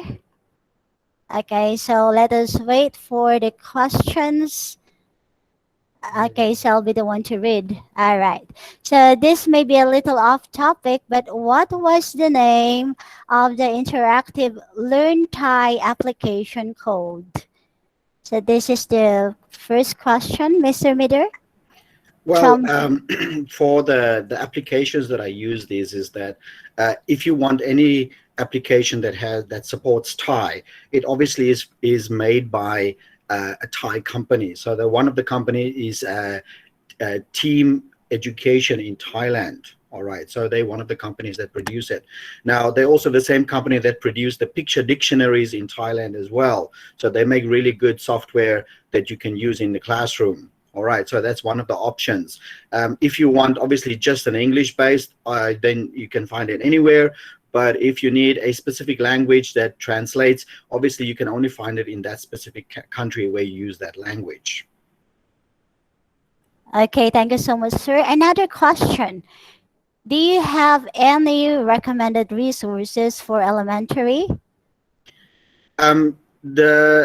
Depending on what subject you want to focus on, but if it's language learning, for example, English, you have endless resources. I think English language is the most versatile, most taught subject in the world.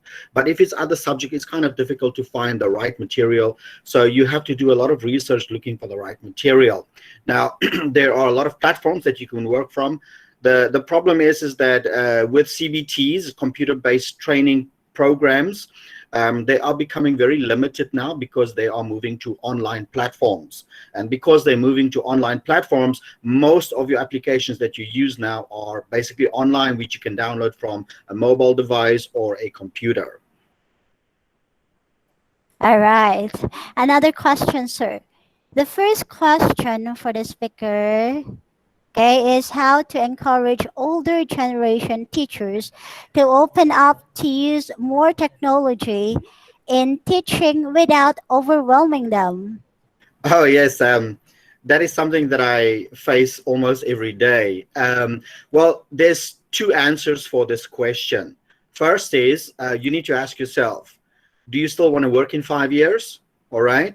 Because if you don't upgrade yourself, you're going to be without a job soon, because we are moving in the direction where technology is the main way of communicating and teaching. This is what ICT is. So if you are not willing to improve yourself and follow technology, you are basically going to be left behind. So that's the one situation.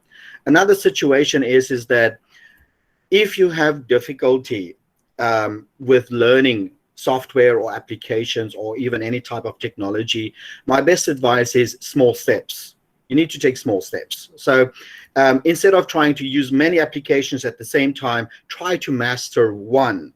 Now, if you invest, let's say, an hour a day for a month, you can master at least one software application. So for myself, I'm fortunate because I come from an IT background, so I'm kind of familiar with it. But once you see that or know or master one application, you'll realize that most of these applications are very similar. So if you just master one, that will give you the foundation to learn other applications very easily. So it's just taking that first step.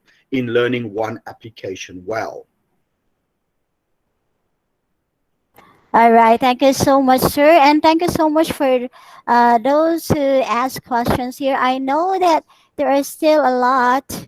Okay, there's one more here. Okay, I'm gonna read this. Okay, since IT tools enhance learning, what do you think are the measures that can be implemented to stop students from misusing these IT tools that are readily available to them? Yeah, it's difficult with technology. You're always going to have some issues, ethical issues, especially where students are going to misuse it or abuse that particular application. So it's very difficult to manage. So because we are still in the infancy stage of technology and dealing with it in education specifically, is we are not really prepared for how to deal with these issues. So even for myself, I also have issues sometimes, and there's not just one solution, but because every person is different. So it's something that we still have to learn on how to manage more effectively. Is there just one easy answer? Not really, because this is about individuals. So it's very difficult to approach this and saying just one answer fits all. It's something that you have to learn on how to manage. So it's really based more on experience and your experience in the classroom from being a teacher for a long time and knowing technology. So it's kind of difficult to manage. Okay, thank you so much, sir. And since we are running out of time, just leave your questions here in our Google Classroom, and Mr. Meter will answer all your questions later, okay? All right, in the Google Meet, okay? He will answer all your questions. Okay, so let's move on. And now let's witness our graduate diploma candidates as they showcase to us their electronic portfolios. Okay, and I guess we have many presenters for today, right, Dr. Mark? Okay, so let's witness them. Let's give the floor to them.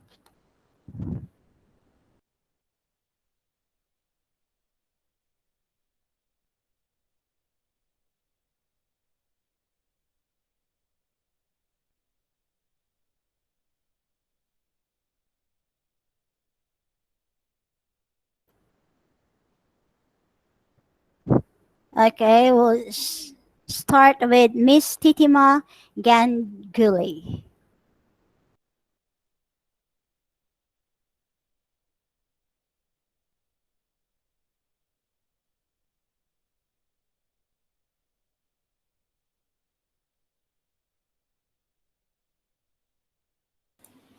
All right. Um, can you see my screen now? No, just you. Okay. Okay.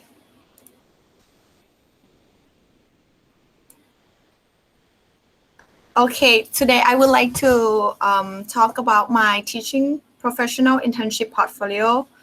Okay, let's start. Okay, so the review today, actually in the portfolio that will have a lot of topics, but these are the topics that I will share. So I will talk about classroom observation, my classroom environment, my classroom assessment, and the samples of student work, also the materials I use in my classroom, and the technology that I used.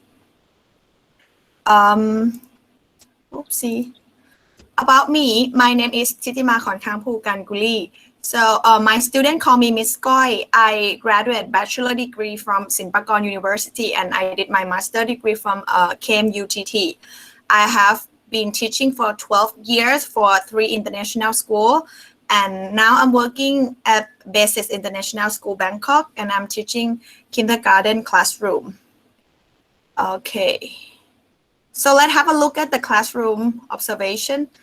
I try to make the floor plan of the classroom. You can see that my classroom is nothing near the traditional classroom at all. I have 19 students. I co-teaching with another teacher. It's a model that Basis International School use across the world. We have in China, in America, and also in Thailand. So it's a model that every school will keep, which is a co-teaching model. This is the classroom.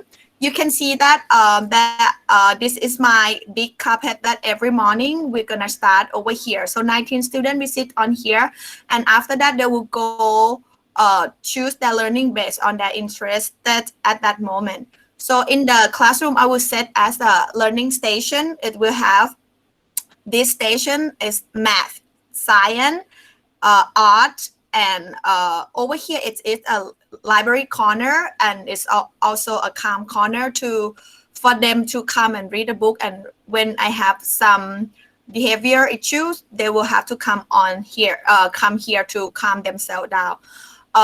Over here in the middle of the classroom, I set it as a building corner, building and construction area.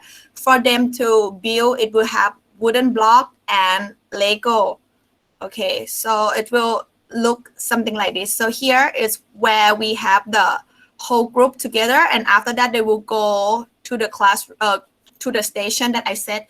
Here is the construction area that I set, and over here I set it as a role play. So at that moment they were learning about their body parts, so I set it as a hospital. Over here is a tinker table. They can build, they can cut, they can chop, they can poke, whatever they want. And over here it's a math station. They learn about weighing at that moment, and over here they try to build the longest chain. So some people, when they come along to the classroom, they might think that, oh, these kids are playing, but actually they are learning through play. My classroom assessment, I used classroom observation and classroom participation. As you know that I'm teaching in the kindergarten classrooms, I never used a paper-based test for my students. I participate with them when they play. I observe them. That way I feel that it's kind of fair for the young kids, that I can see that progress that take place in a real situation. Sometimes, let's go back to this picture. Okay, sometimes I will just like play with them, and I just like, okay, can you count how many chain did you use? So that is the way I assess the counting skill or number recognition skill. Okay, so over here it's just not only they are playing role play, but I can access them. Okay, what is this called, or can assess their literacy skill and language skill as well. Okay, so for classroom participation, when the kid participate with every single activity, it's also count as my assessment, like, because it shows that they try to work on their learning. Next one, I will talking about, this is the example of my student work.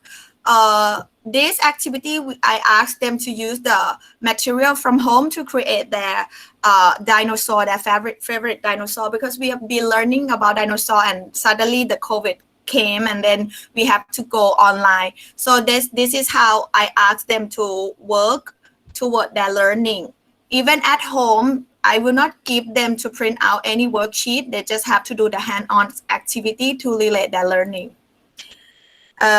This one with we are doing the tool, find the way to create the tool to get rid of the oil that spilled in the ocean. I try to bring in the real situation into my teaching and learning. Look, some of you might think that, oh, oil spill with the 5-year-old kid, they can do it. Have a look in the girl. She just used the knowledge of like the oil cannot go along with the water. It will like have 2 layers or something, like scientific stuff, right? But she can create the stuff to get rid of oil spill. Technically, it cannot be used for real, but it's good opportunity for them to learn about this real topic, and it can increase their engagement. Next one. Okay, so this is an example when during Songkran day that I asked them to create the water gun. So this boy very into engineering stuff. So I just asked him to just draw the design and then label it what he gonna use, and he kind of enjoy it. Okay, so this was taken place in the classroom. I asked them to make 100 beat string. This way they really enjoy it. And I can just give them 100 beat string, right? But when they have a hand-on activity like this, they can know that how to skip counting from 10 to 100 as well. And they can learn how to use the 100 beat string during this activity. So you can see that on and on the kids are learning through the hand-on activity and something that's fun for them.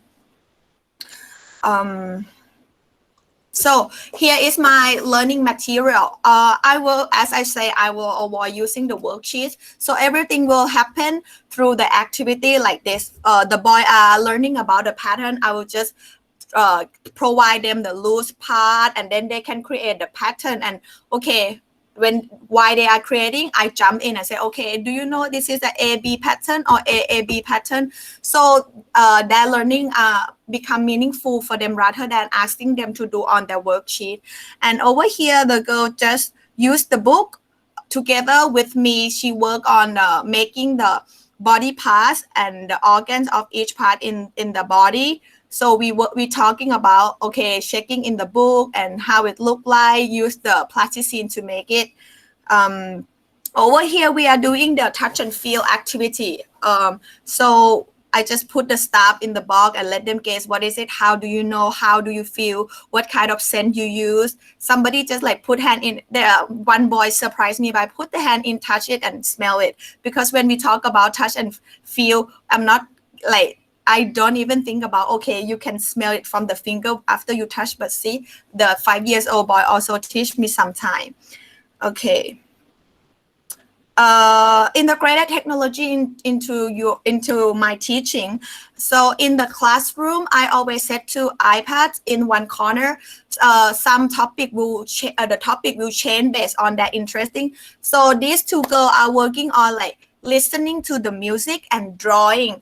They just say that I want to know how can I draw while I listen to some music. So they change the music and it can show that, okay, I draw the beach because the music or the song I'm listening it's made me feel that I want to go to the beach. So everything they do, they have their explanation together with their work.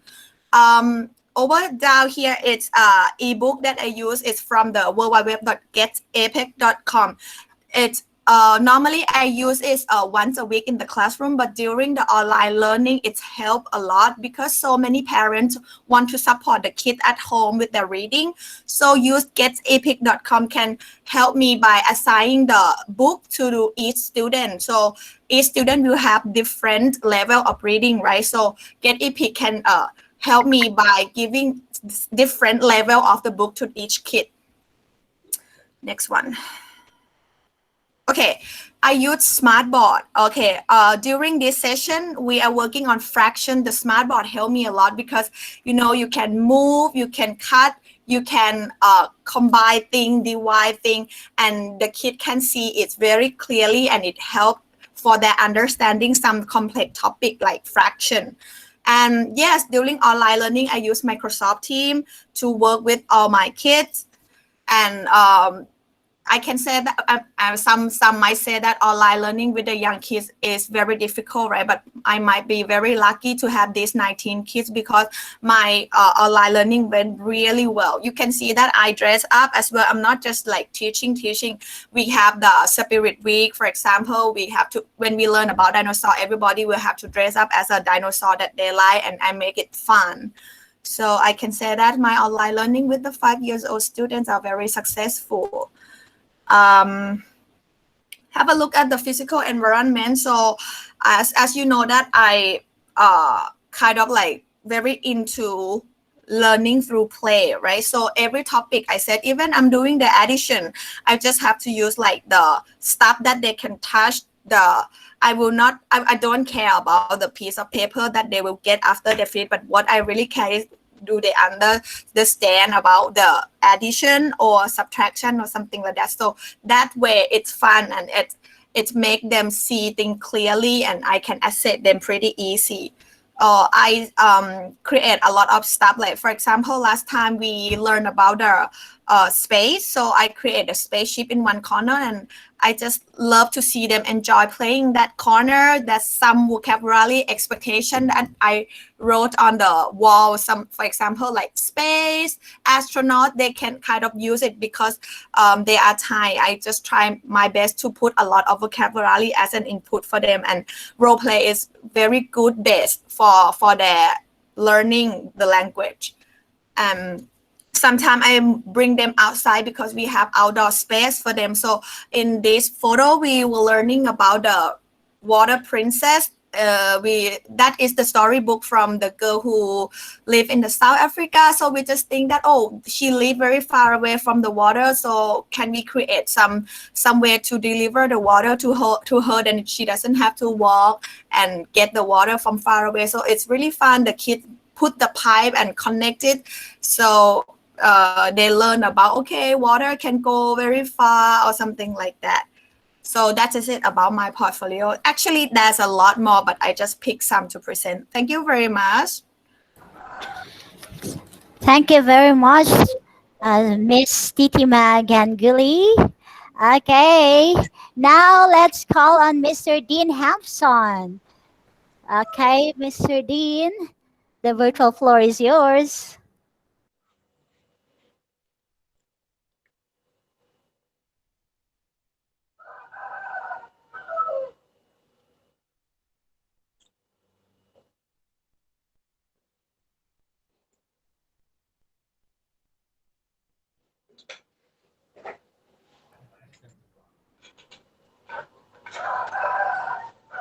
Indeed, we're learning a lot from those presentations. All right.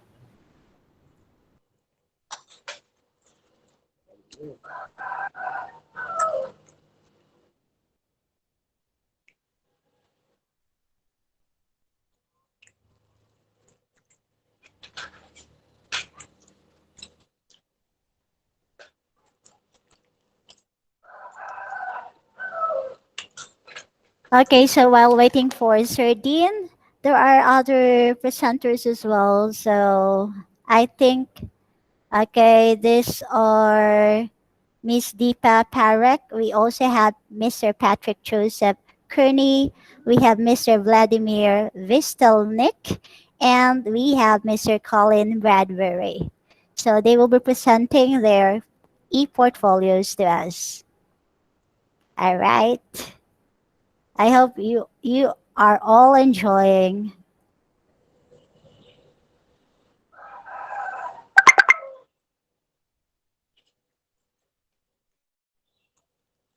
All right, so I guess we will call on Miss Deepa Parekh. Is Yes. Miss Deepa? Okay, Miss Yes, Deepa, I'm it's here. your turn now. Okay, you can present now. All right. Just let me know if... Yes, you can start now. Yeah.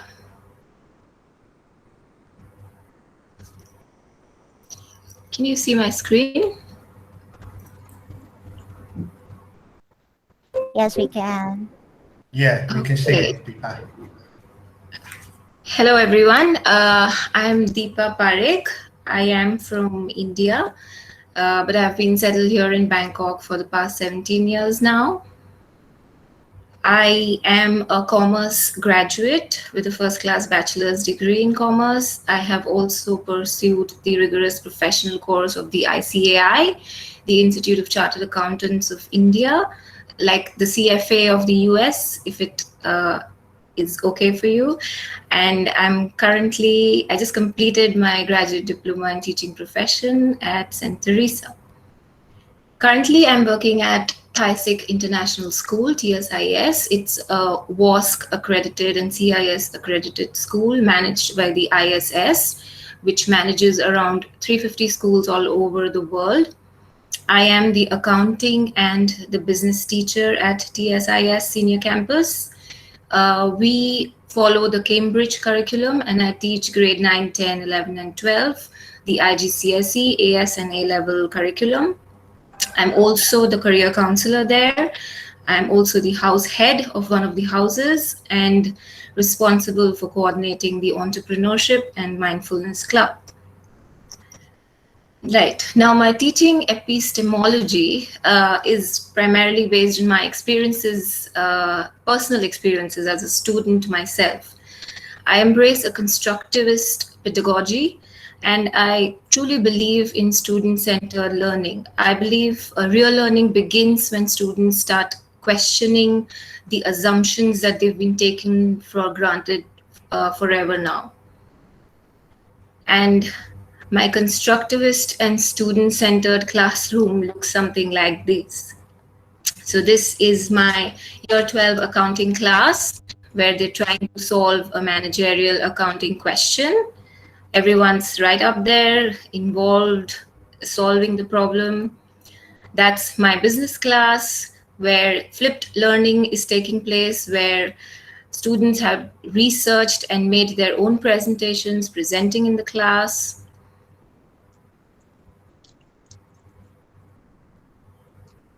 That's my online learning with a platform like Nearpod, Edpuzzle, Jamboard. I love interacting with students on these kind of platforms. It makes online learning a little less boring. And that's my economics class, where students are trying to match the factors of production with the examples up on their knees. Now, career counseling is my passion. I know it is at a very nascent stage at my school right now, but it is my vision and passion to take it to the next level. And I'm working really hard for it. And these will be some of the pictures from my recent visit to the Mahidol University for a counselors meet, where we were discussing the programs that our students could take part in and the various MOU probabilities that we could sign up for.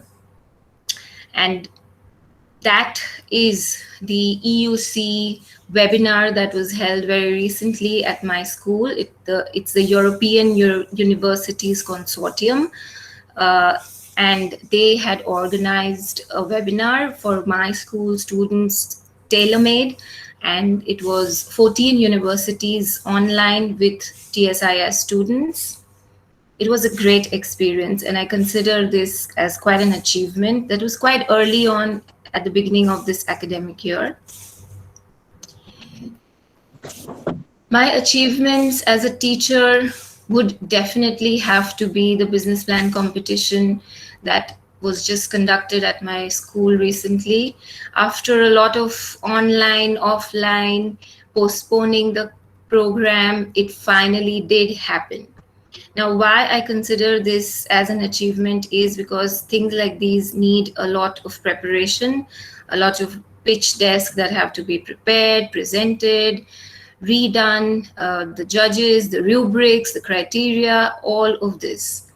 And I believe the learners actually learn from these kinds of experiential projects rather than just sitting in the classroom with their notebooks. So that's a short video of that.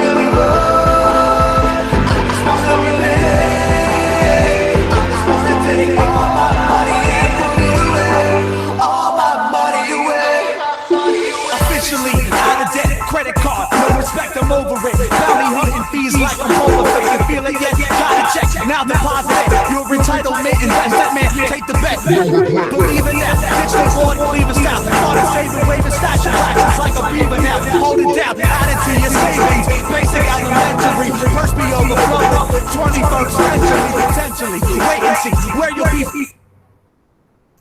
That was a lot of fun. And my achievement as career counselor definitely has to be the offers that my students have been receiving from reputed universities all over the world, like Purdue University of the US, or the University of Bristol, or HKU, or many universities in Germany, Thailand. Those are the students who've got those prized offers, and I'm very proud of them. I believe a teacher is a learner for life, and my professional development journey looks something like this. I have been recently been certified as a Cambridge assessment specialist, and I continue enrolling myself for the Cambridge PD courses, and that's my extension course that I just completed a few months back, and I'm also enrolled for one in the future coming months.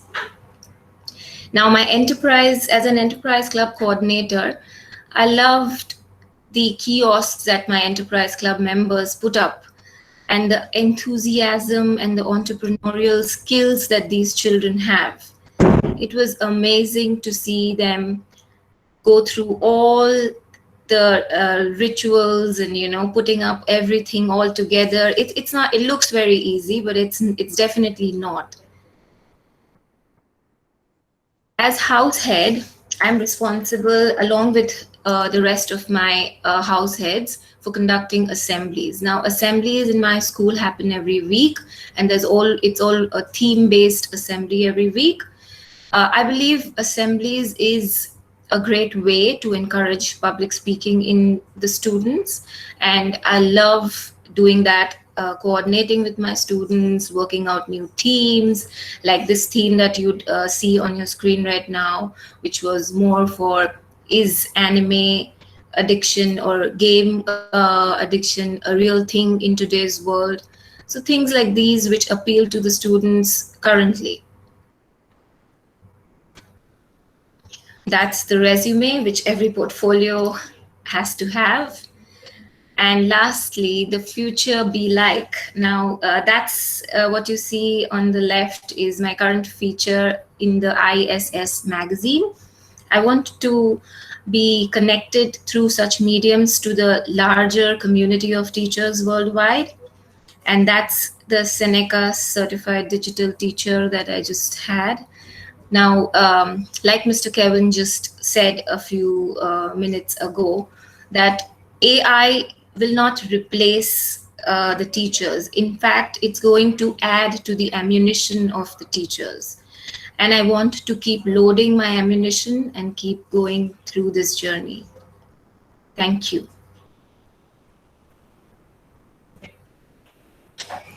All right. Thank you so much, Miss Deepa. And now moving on, let's give the virtual floor to Mr. Dean Hampson. Sir Dean?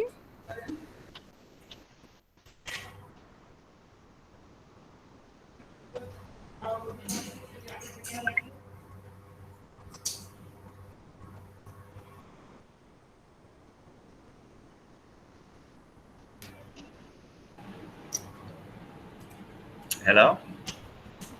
All right, that's good. You can see me. All right, so shall we begin? There we go.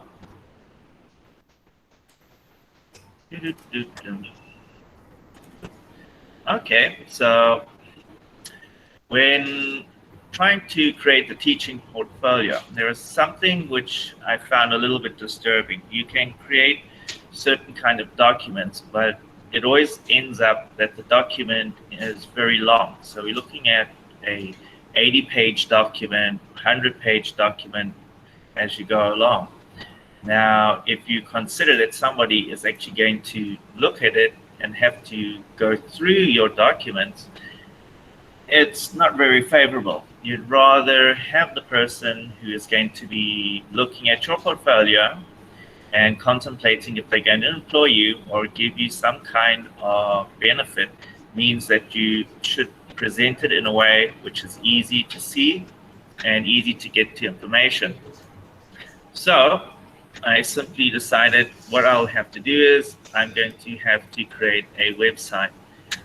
Even though I've never ever made a website, I didn't even know what HTML was. I didn't even know what an H1 was. And so we came up with this. So to start off with, we want to make it very nice and easy. First, we can see the teacher and the apple and the student. Simple, how should I say, navigation bar on the top here. We have a home, we have an introduction statement and contents. The purpose of this is to make it as easy as possible and to communicate who you are, not only through words, but in the actual presentation of yourself through the actual site. So let's take a look at intro statement. All right, so here we're just simply telling the prospective teachers who you are and what you're doing. Nice and easy. Can simply then move on to contents. And here again, very simple and easy. We're getting access to information very quickly, and the person that is inspecting is not finding it very hard to get to your information. Creating your own website is by far better because you're going to own the domain name, which means you can develop.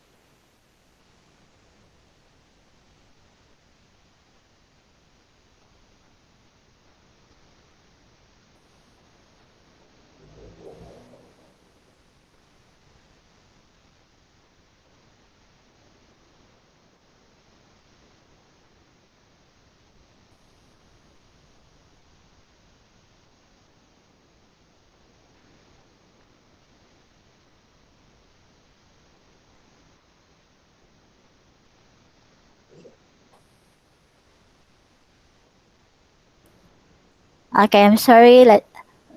We'll have some technical problems. Okay, just wait for a while.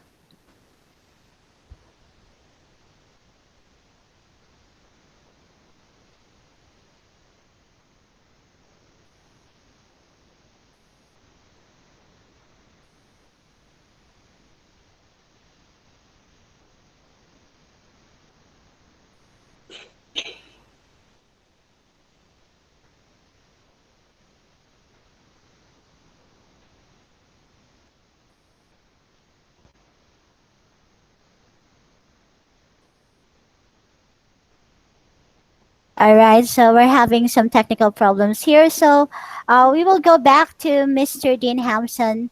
Okay, all right, is he back? All right, I'm glad that he's back. All right, so let's continue. All right, here we go. Better like this time round. Okay. Okay, so you are able to see my screen there. Very nice. Okay, so we're talking about making your information very easy to read and how you will use your website or your web domain to slowly over time develop your brand of teaching and who you are as a teacher. You can see it is very easy to get to any part that we want to get to. So for example, here we have philosophy of STIC. Okay, let's look at a quick look at the curriculum vitae. And again, we're going to use a whole lot of things to show who we are and what we're doing. And of course, we have the ability to insert the PDF already inside of the actual website. So it saves you a lot of time. And again, the person who's seeking it can find it very easy. We can look at things like lesson planning, all right? If they would like to know more about that, they can learn by simply glancing at your menu. I think it's a brilliant way to do it. And quite frankly, if I'm able to produce a HTML website with CSS, I think anybody could do it because it's actually quite simple. It's a little bit difficult at first, but once you get started, it actually is quite straightforward and will give you other dimensions and perceptions of thinking. Somebody once said that in the environment today, if a person is unable to actually do basic coding of some kind, then we need to improve on that and become more proficient in the field of technology. All right, thank you. I hope you've enjoyed watching my presentation. It's quite interesting, the world of technology. All right, thank you very much. Thank you so much, Mr. Dean. Okay, let's move forward to Mr. Patrick Joseph Kearney. Mr. Patrick? Yep, I'm here. All right. Let's see if I can try and get this, share my presentation the first time around. Been practicing last night.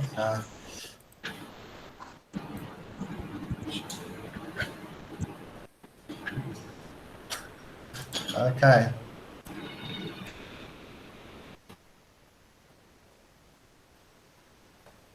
Can you see my screen now? Yes, I can see. Okay. Yep. Okay. So I thought I'd just tell you a little bit about myself. My name is Patrick Kearney. I'm a full-time subject teacher in which I teach science and phonics, grade 5 and 6. Okay. And I'm currently working in Nakamachishima province, okay, at a private school called Southsas. Well, everyone's probably heard of Southsas, so yeah. Okay, so about me, I have a Bachelor in Arts, which I graduated at Middlesex University in 2003. And in 2013, I managed to get my TEFL certificate, in which I graduated there as well. And for the last 7 years, I've been working as a full-time teacher in Thailand. 1 year I spent in a government school in Wan Nan Yen, which is a small town in Sekeo province. And then for the last 6 years, I've been working in my current school in Nakhon Ratchasima. And I'm very happy at my school in Nakhon Ratchasima because I've been here, like I said, over 6 years now. So, and I'm married, got 2 children. So yeah, my youngest is nearly 4 now. So yeah, really happy here. Now, my skills and expertise is the number one thing for me is good communication with the students in your classroom. That is the most important thing that you could have when going into a classroom. You need to have good communication, okay, because you're helping them and they can help you. You have to have confidence when you go into a classroom, 100%. When I first started out as a teacher, and the first thing I walked into the classroom, I was really nervous, you know, I didn't know what to do, you know, because it's my first time. But over the years, I've so grown in confidence that I can just walk into any classroom and not have to worry about panicking about, you know, what do I have to do, where are things, and so on. Next one is able to deal with conflict. As we all know, you're gonna get some naughty students in your classes, whether they come in conflict with you or they come in conflict with their friends or other students in the class. You need to be able to deal effectively in situations. Okay, that way that the environment in the classroom is happy and not negative. You know, not negative. And next one, you have to be an effective motivator. Okay, you have to motivate your students. You have to want them to learn. Okay, you cannot just go into the class and say, here, this is what you're going to learn. Okay, no question, no answers. Okay, it might have worked 50 years ago, but now you have to try different strategies, different ways to motivate your students that want to learn, want to improve themselves, you know, want to maybe improve their grades, or want to show their parents that they are doing well in the classroom, you know. Now that is my skills, okay, that I've developed over the 7 years that I've been as a teacher. Now, my teaching philosophy, okay, it's very simple. I like my teaching philosophy as progressivism, where the core focus should be on the learners, okay, not on the content or on the teacher that is sharing the content to the student, because as we all know, the world is ever changing. In education, everything changes every day. Okay, so I like to, how can I say, ensure that the students become the center of attention, okay, and not the teachers or the students. Okay. And that's my teaching philosophy. And maybe over time I will adapt it or change it. You know, it depends on the the current event or the time, okay, in the world. Okay. Now, my next one is, when it comes to my students, I love to do project work with my students in the class, whether it's grade 4, grade 5, grade 6. Okay, I love to do project, especially the student. Now, the number one project work the students like to do is the solar system. They absolutely love this, doing this project. And as you can see here, there's a couple of photos of me with students that have created, in which they had to create a solar system and put the planet in order, as it were. And I gave them a wide latitude when it came to project. What I mean by that is, I left it up to the student to decide what materials they want to do, how they want to do it. Okay, I gave them some parameters, but for much time I gave the student free rein to make their own solar system, to try and encourage creativity, you know, critical thinking, you know, try and get them to think for themselves. How could they make this original, effective, you know, beautiful?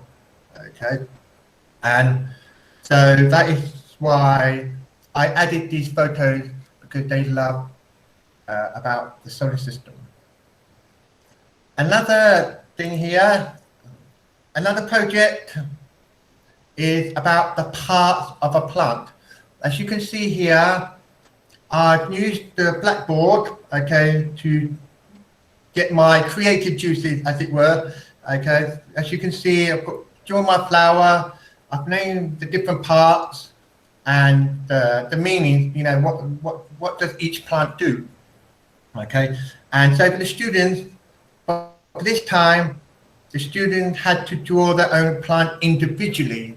Okay, not in group work. They had to draw their own individual plant individually, label the plant in the correct place, along with a description of what they do. As you can see, I've written the description in a little bit of description of what each part represents.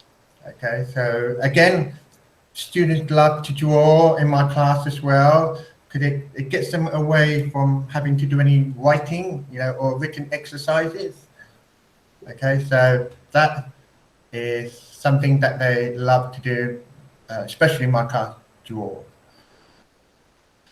Now, this might be going a bit off topic, but one of the things that I've learned in my time at the STIC is languages and culture in Thailand.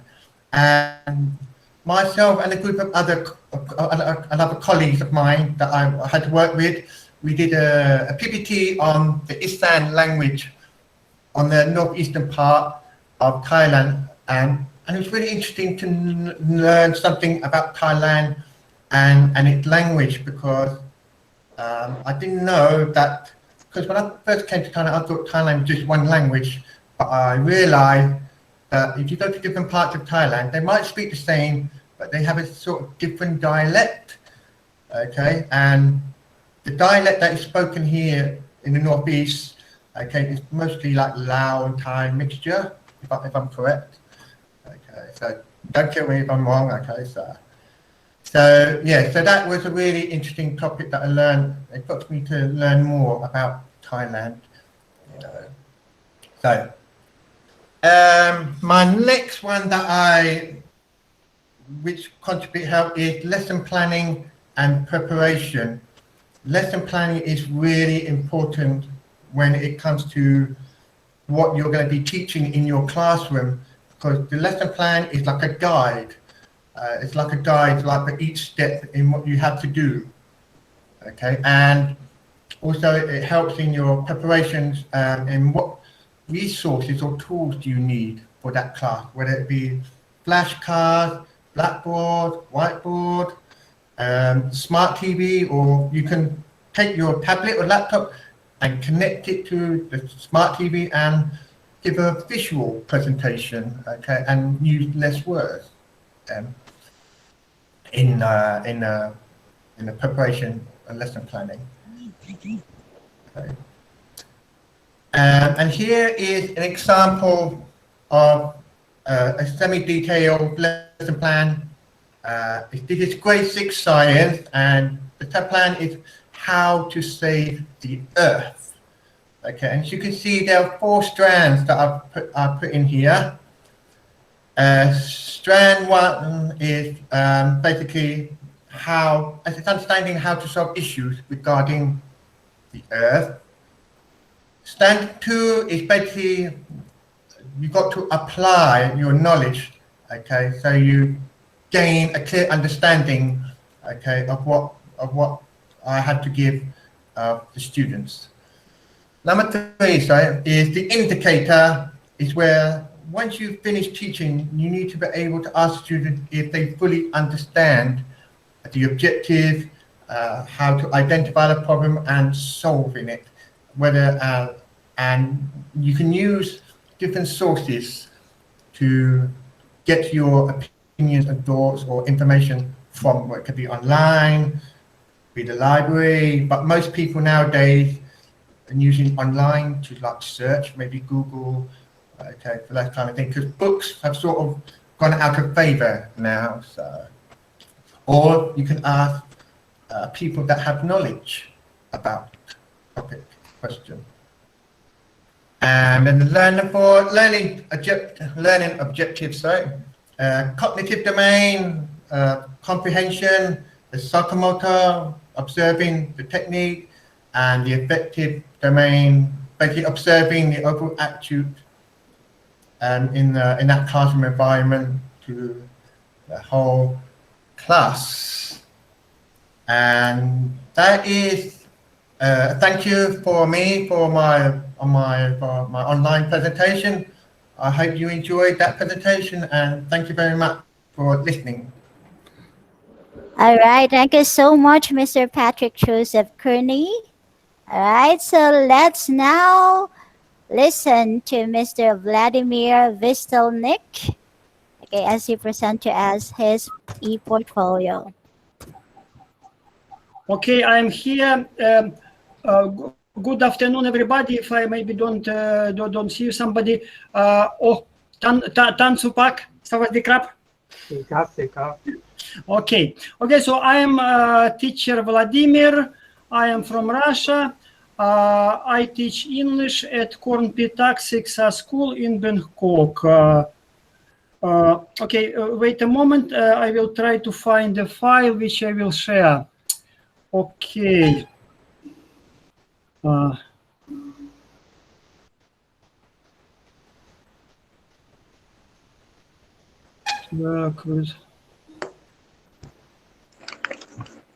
you see my screen?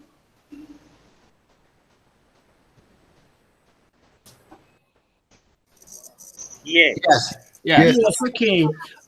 So this is my portfolio, and it is very easy to make. I have a video about myself.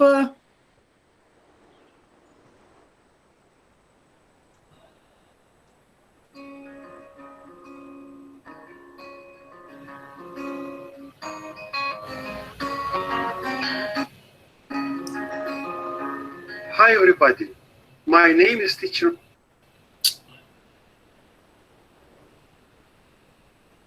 Okay, so video about myself, about my school, some pictures, and some text about school vision, school policy, something like this.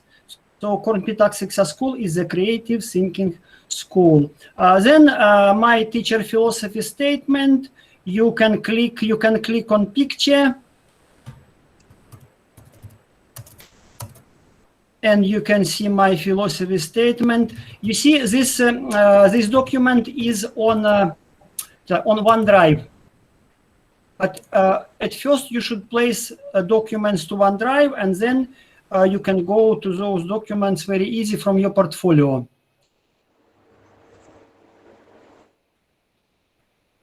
Or you can click button, teacher's performance report. Then you can see pictures. This picture goes to internship. So I divided all information into 3 internships and place all the works I done in St. Teresa to those 3 internship sections. You see here pictures. Also, you see buttons. You can click button and you can go to a document.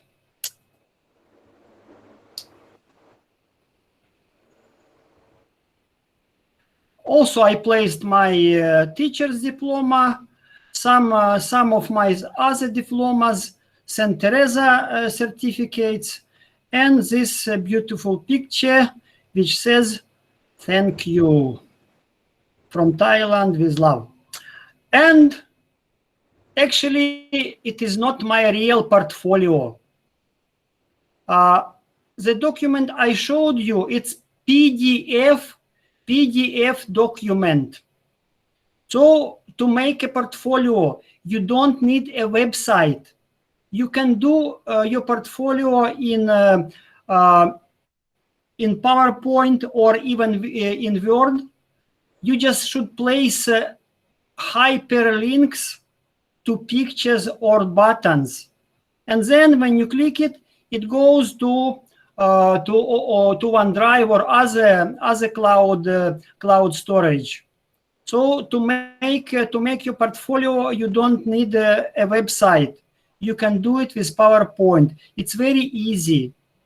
You see, I just placed pictures. I took pictures from my real portfolio, placed pictures here, placed buttons, and my portfolio is ready.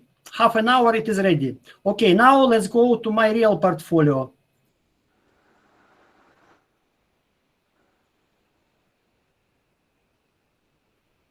Okay, so this portfolio is made on website, WordPress website. So now you see it much more beautiful. It has video. Okay, you saw this video already. Something about me. And here you can click and visit my website. Oops, now it is under construction, but okay, you can see it. It shows all pictures, but it doesn't have all functionality. Okay, and here, if you want, I can show you some of my teaching methods. Can you explain me, Nick, how can it be possible? I haven't seen any foreign teacher who can make Thai students think by themselves, make sentences by themselves, and speak by themselves. Can you show me how does it work? Sure. Look at this. Make sentences. Very good.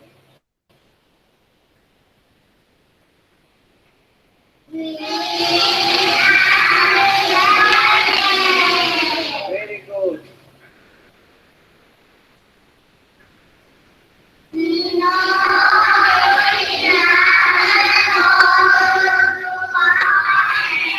Very good.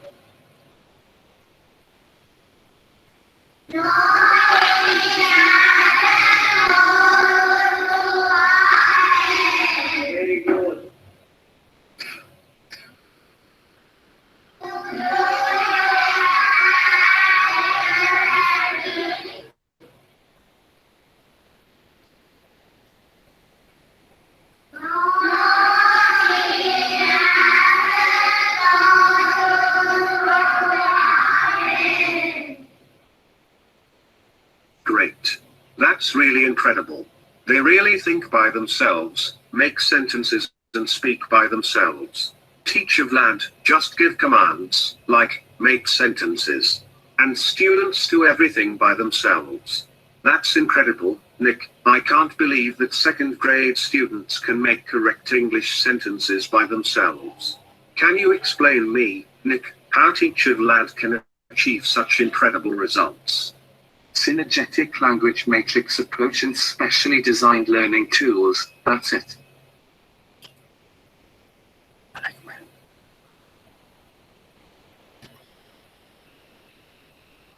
If you work in a team, you Такая идея.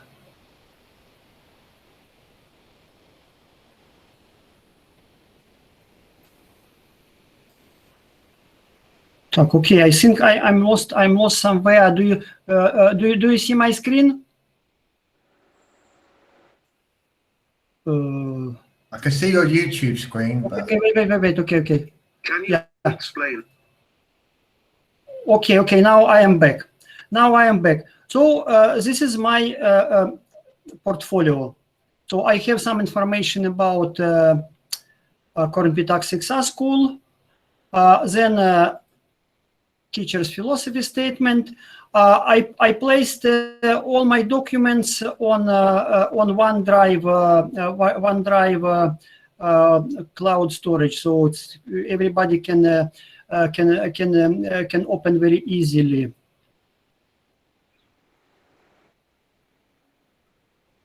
Then it's something about my learning method. Then I have a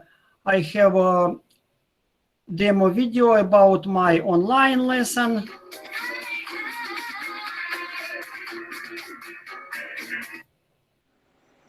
Well, I see that everybody is fine and happy. If Amen. Friday, Saturday, and Sunday. A date is a day of the month. Today is the 26th of May, for example. Okay, something like that. Very easy.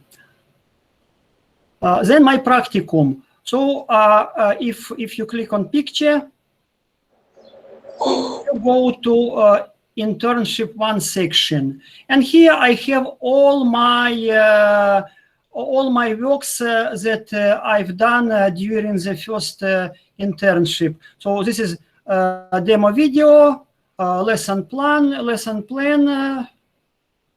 It's a video about my what is it? It's interview.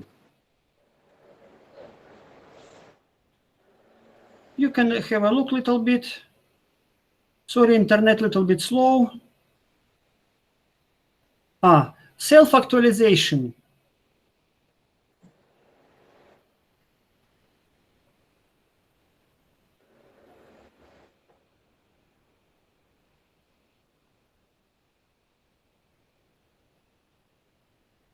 Person. Good evening, Vladimir.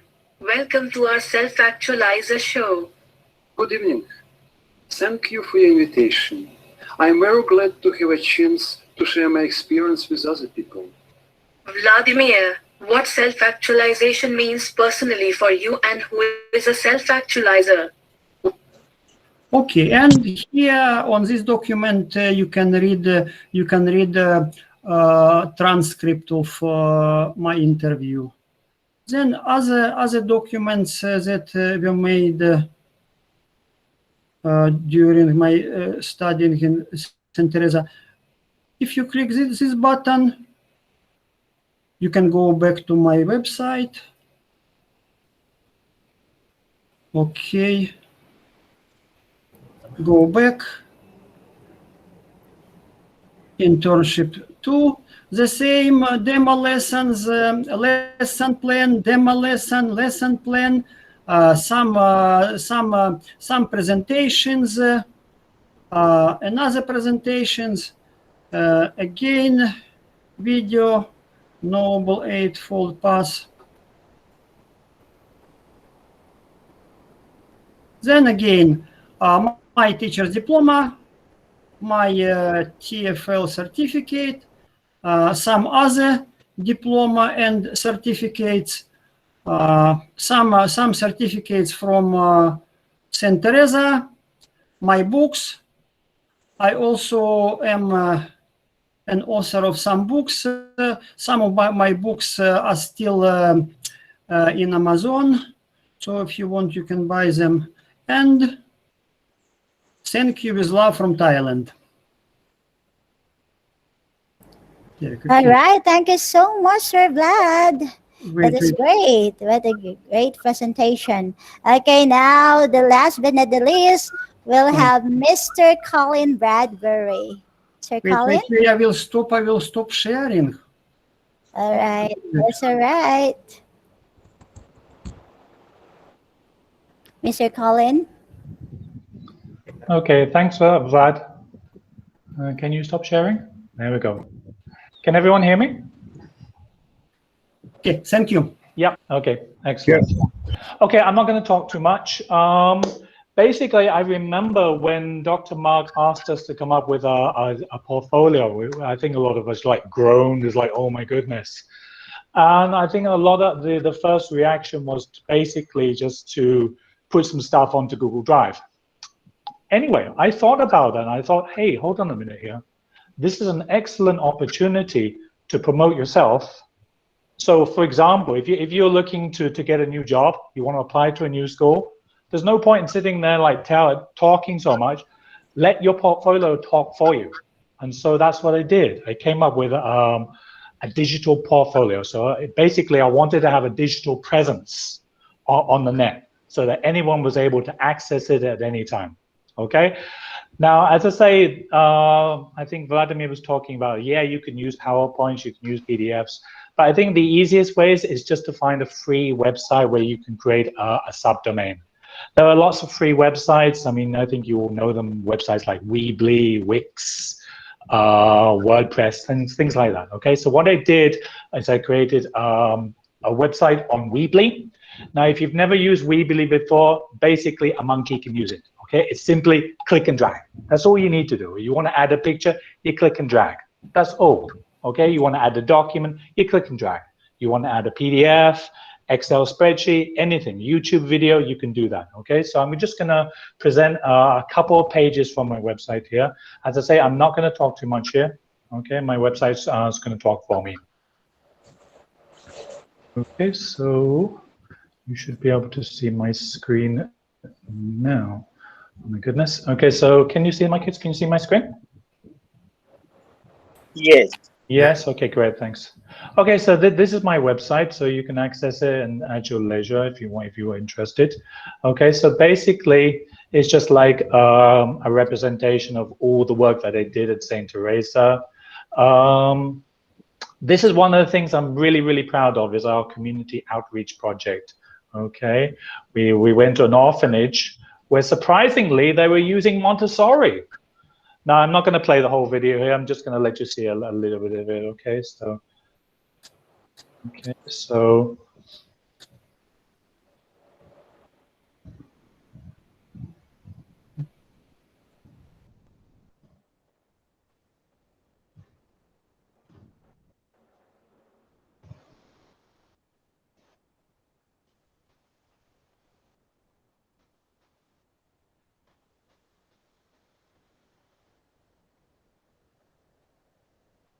this, I think, was one of the proudest things I ever did while I was at St. Teresa.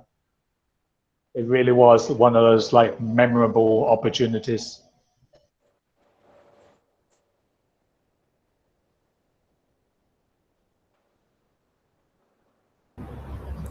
Colin, so are you playing something? Because we cannot see that. You cannot see the video? Nope. Oh my goodness, let me change my settings there. Sorry. Goodness, sorry. They've changed the setup of Google Meet here. Let's go back.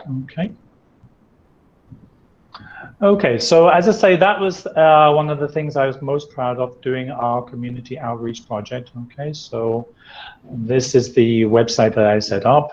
As I say, I kind of went crazy here. I kind of thought, well, if I'm going to promote myself on the internet, I might as well put as much as I could on. So I'm just going to present a couple of screens here so you can just see some of this. This is my previous school here.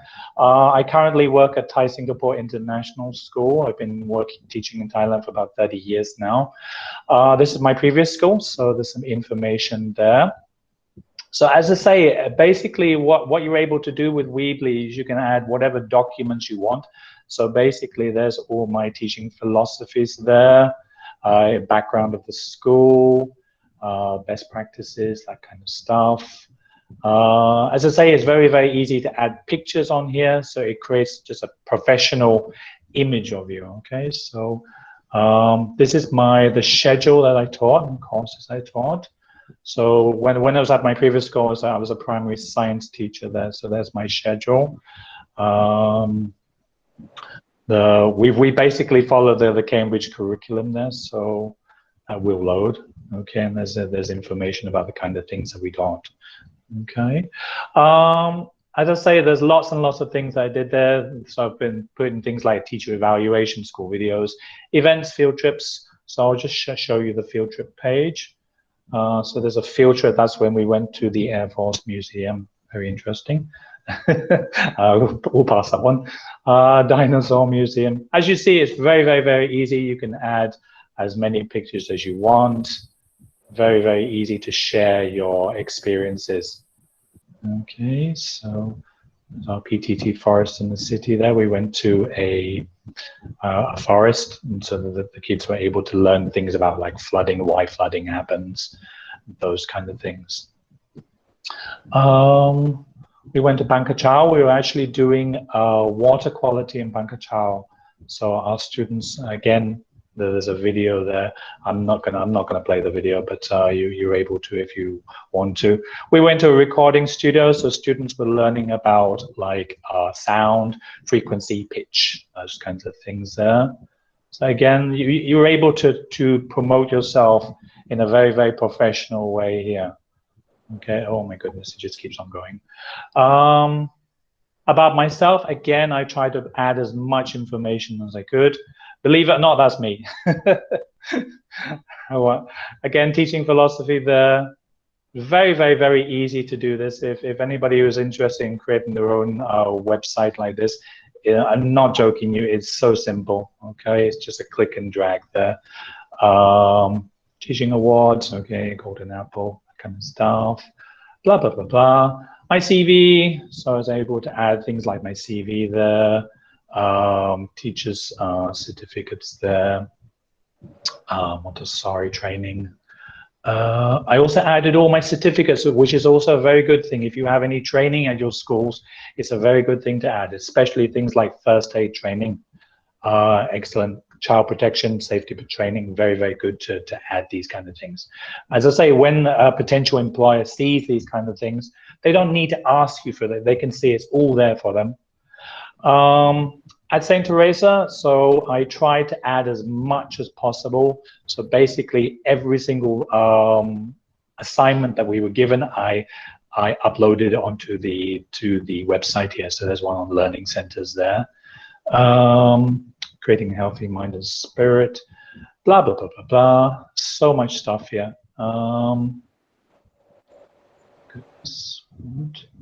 Piaget there. So as I say, this is just an opportunity just to promote myself as much as possible. I also put in my previous school, try to add as much information as possible there. So there's information there where I created action plans, those kind of things. So just add as much as you can, just to show any potential employer the kind of things that you are involved in there. So there's some classroom action research there. So I actually created quite a lot. So again, it's very, very, very easy to add this kind of stuff to your website. And once you get familiar with this, it's actually a really, really good thing to have your own website. So this is actually one I created for when I was teaching science. Okay, so the website is still there. It still works. So I can still go on to any website there. So I can go into like year 6 there and see what homework year 6 had. My goodness, go away updates. Okay, so those are the kind of things that we did. So we're doing circuit analysis there, circuits. These kind of things are really, really great. It's a really good way to do this. I also added things like competitions. This is something that I definitely recommend any teacher to try to get involved in. Even if your school is not involved in competitions, try to start up your own competition. At my current school, we've just enrolled in a writing competition. So we have like 7 entries. This is the first time to do it, so it's like something really, really good. So there's an ICT competition that our students had to do there. So as I say, that this website is huge. All the work that I did from St. Teresa is there. There's an online teaching sample there. Again, this is really, really important. If you want to apply to a new school, having like an online teaching lesson is an excellent thing you can do. It will load, I hope. Oh my goodness, come on, load. So basically, there's a YouTube video above there, but there's the lesson plan for it, the materials and result that I made, and the resources I used there. Okay, you're more than welcome to check it out. The website is huge, and as I say, I kind of went crazy. Have a look at it, and if you have any questions about it, let me know. Okay, so that's it. Thank you. All right. Thank you so much, Mr. Colin. No problem. And there you have it. Okay. So thank you so much to all our presenters. Very impressive. Okay. I know our audience and viewers have gained a lot of knowledge for sharing your academic output. So if you have any questions on how they did their portfolio, you can just ask all those presenters. Okay, so this event will not be complete without recognizing the efforts of our dear diploma students who prepared for this Education Expo. So at this moment, we will award these e-certificates to them. So may I have the honor to read the content of the certificate?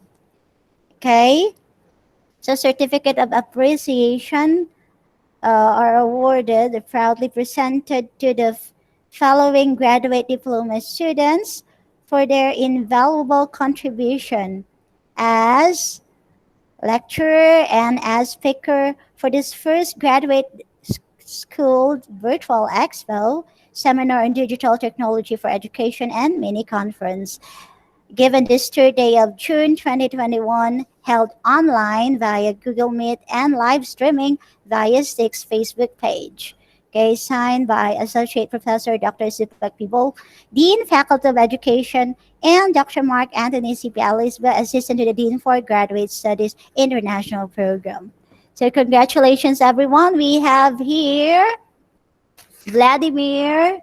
Okay, we have Vladimir Vistelnik. We have Colin Bradbury.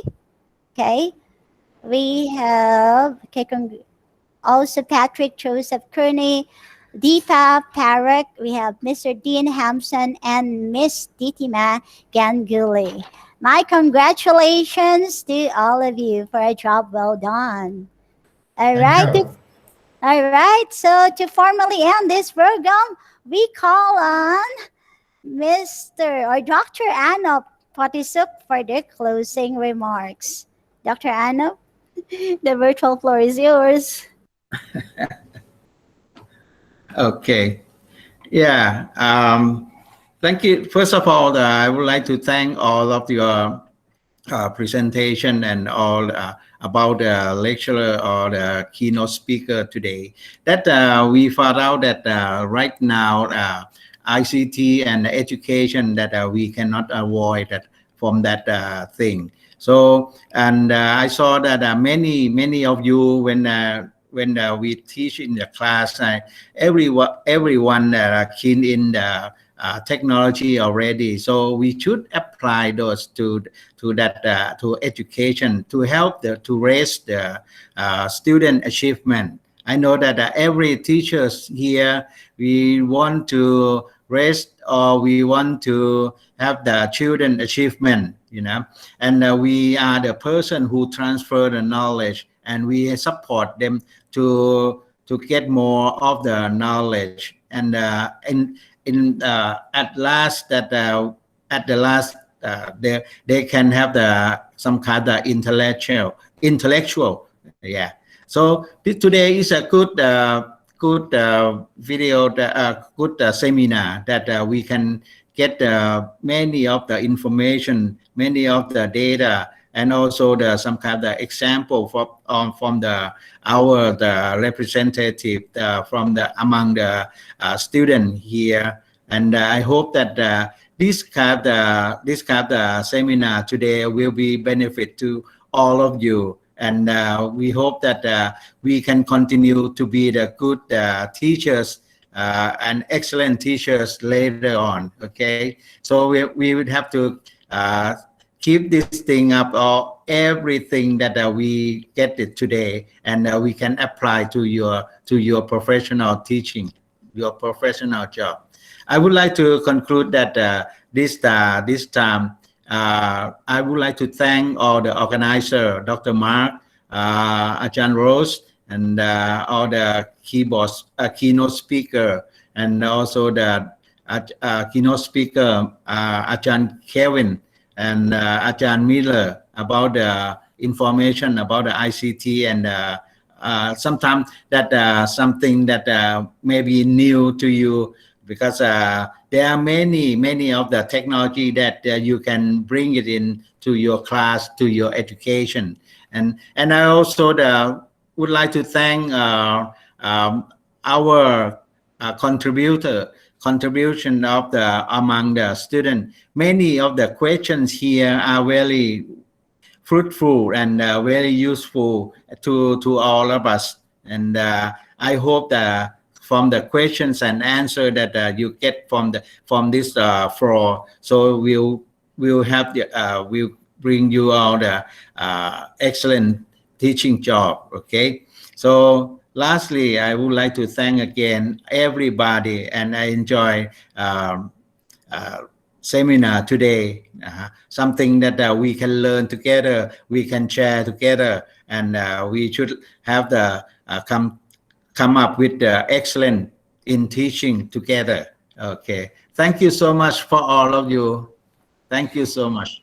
Thank you so much, Dr. Anop. Okay, thank you so much, everyone, for your participation on this first Graduate School Virtual Expo. We would like to thank all the teachers, students, and guest participants for joining us today. Special thanks to Dean Supak for gracing this event, and of course to Sir Kevin for your never-ending assistance. And also, of course, our graduate students here, Mr. Dean Mr. Hamson and Miss Natarika. Thank you so much for your assistance as well.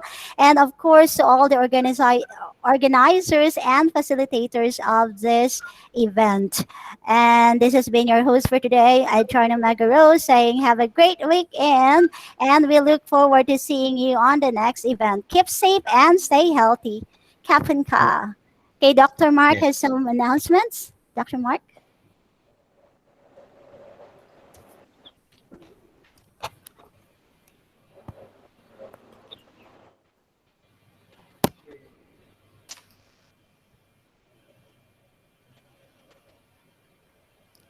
Hello. So I would like to thank again our organizers for this virtual expo. We have the batch 5B with Mr. Dean, Miss Mayan, Mr. Patrick, Mr. Hiromi, Mr.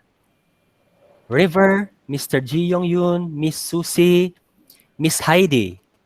Okay. And also for batch 6A, we have Miss Natarika, Mr.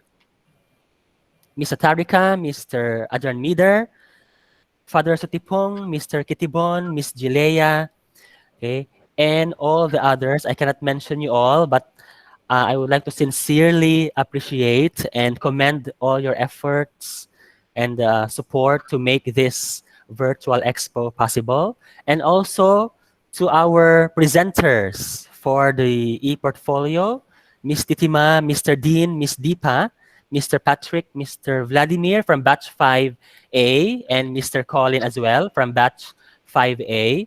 So our alumni of the Faculty of Education Graduate Diploma in Teaching. So thank you very much, sir and ma'am.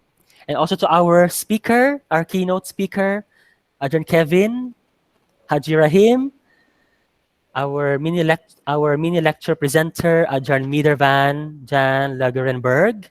Okay, and of course, to those on the Facebook Live, we have the Grad Dip Batch 7, the new students. Okay, so they are actually participating in this webinar and expo, and also with our MEd, Educational Administration, alumni and students, as well as the MEd Learning Management students, and also some of our members of the alumni from batch 3 and batch 4. So thank you very much. And we have also some guest participants from the Philippines. So we would like to thank you all.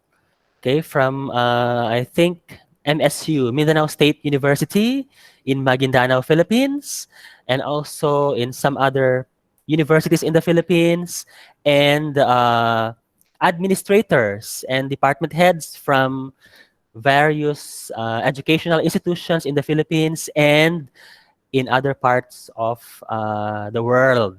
We have also, of course, other teachers and administrators here in the Kingdom of Thailand. So we would like to appreciate all for your attendance and participation, and for making this possible. So without your active cooperation, this would not be possible. So thank you very much. Okay, on behalf of the Faculty of Education, St. Teresa International College. And a short announcement for our batch 5B.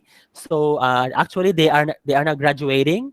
So we're gonna schedule the send-off ceremony, virtual maybe, okay, soon. So please keep posted for updates. For batch 6A and batch 6B, so formal classes will start next Saturday, 12th of June. And orientation session, virtual orientation session for our new batch of diploma students, batch 7, will be this afternoon at 1:30 p.m. All right, so that's all for today. I would like to thank again everyone. Okay, have a great weekend, and may God bless us all. So thank you, and keep safe and healthy. Kapun kap. Thank you, Dr. Mark. You Thanks, look, Dr. Mark. you're very handsome in your blue jacket. Thank you, Dr. Mark. Associate Professor Dr. Sakatibul. Thank you, Dr. Mark. Thank you. All my colleagues. Thank you very much. Bye. Thank you, Dr. Thank you. Mark. Keep safe, everyone. Bye.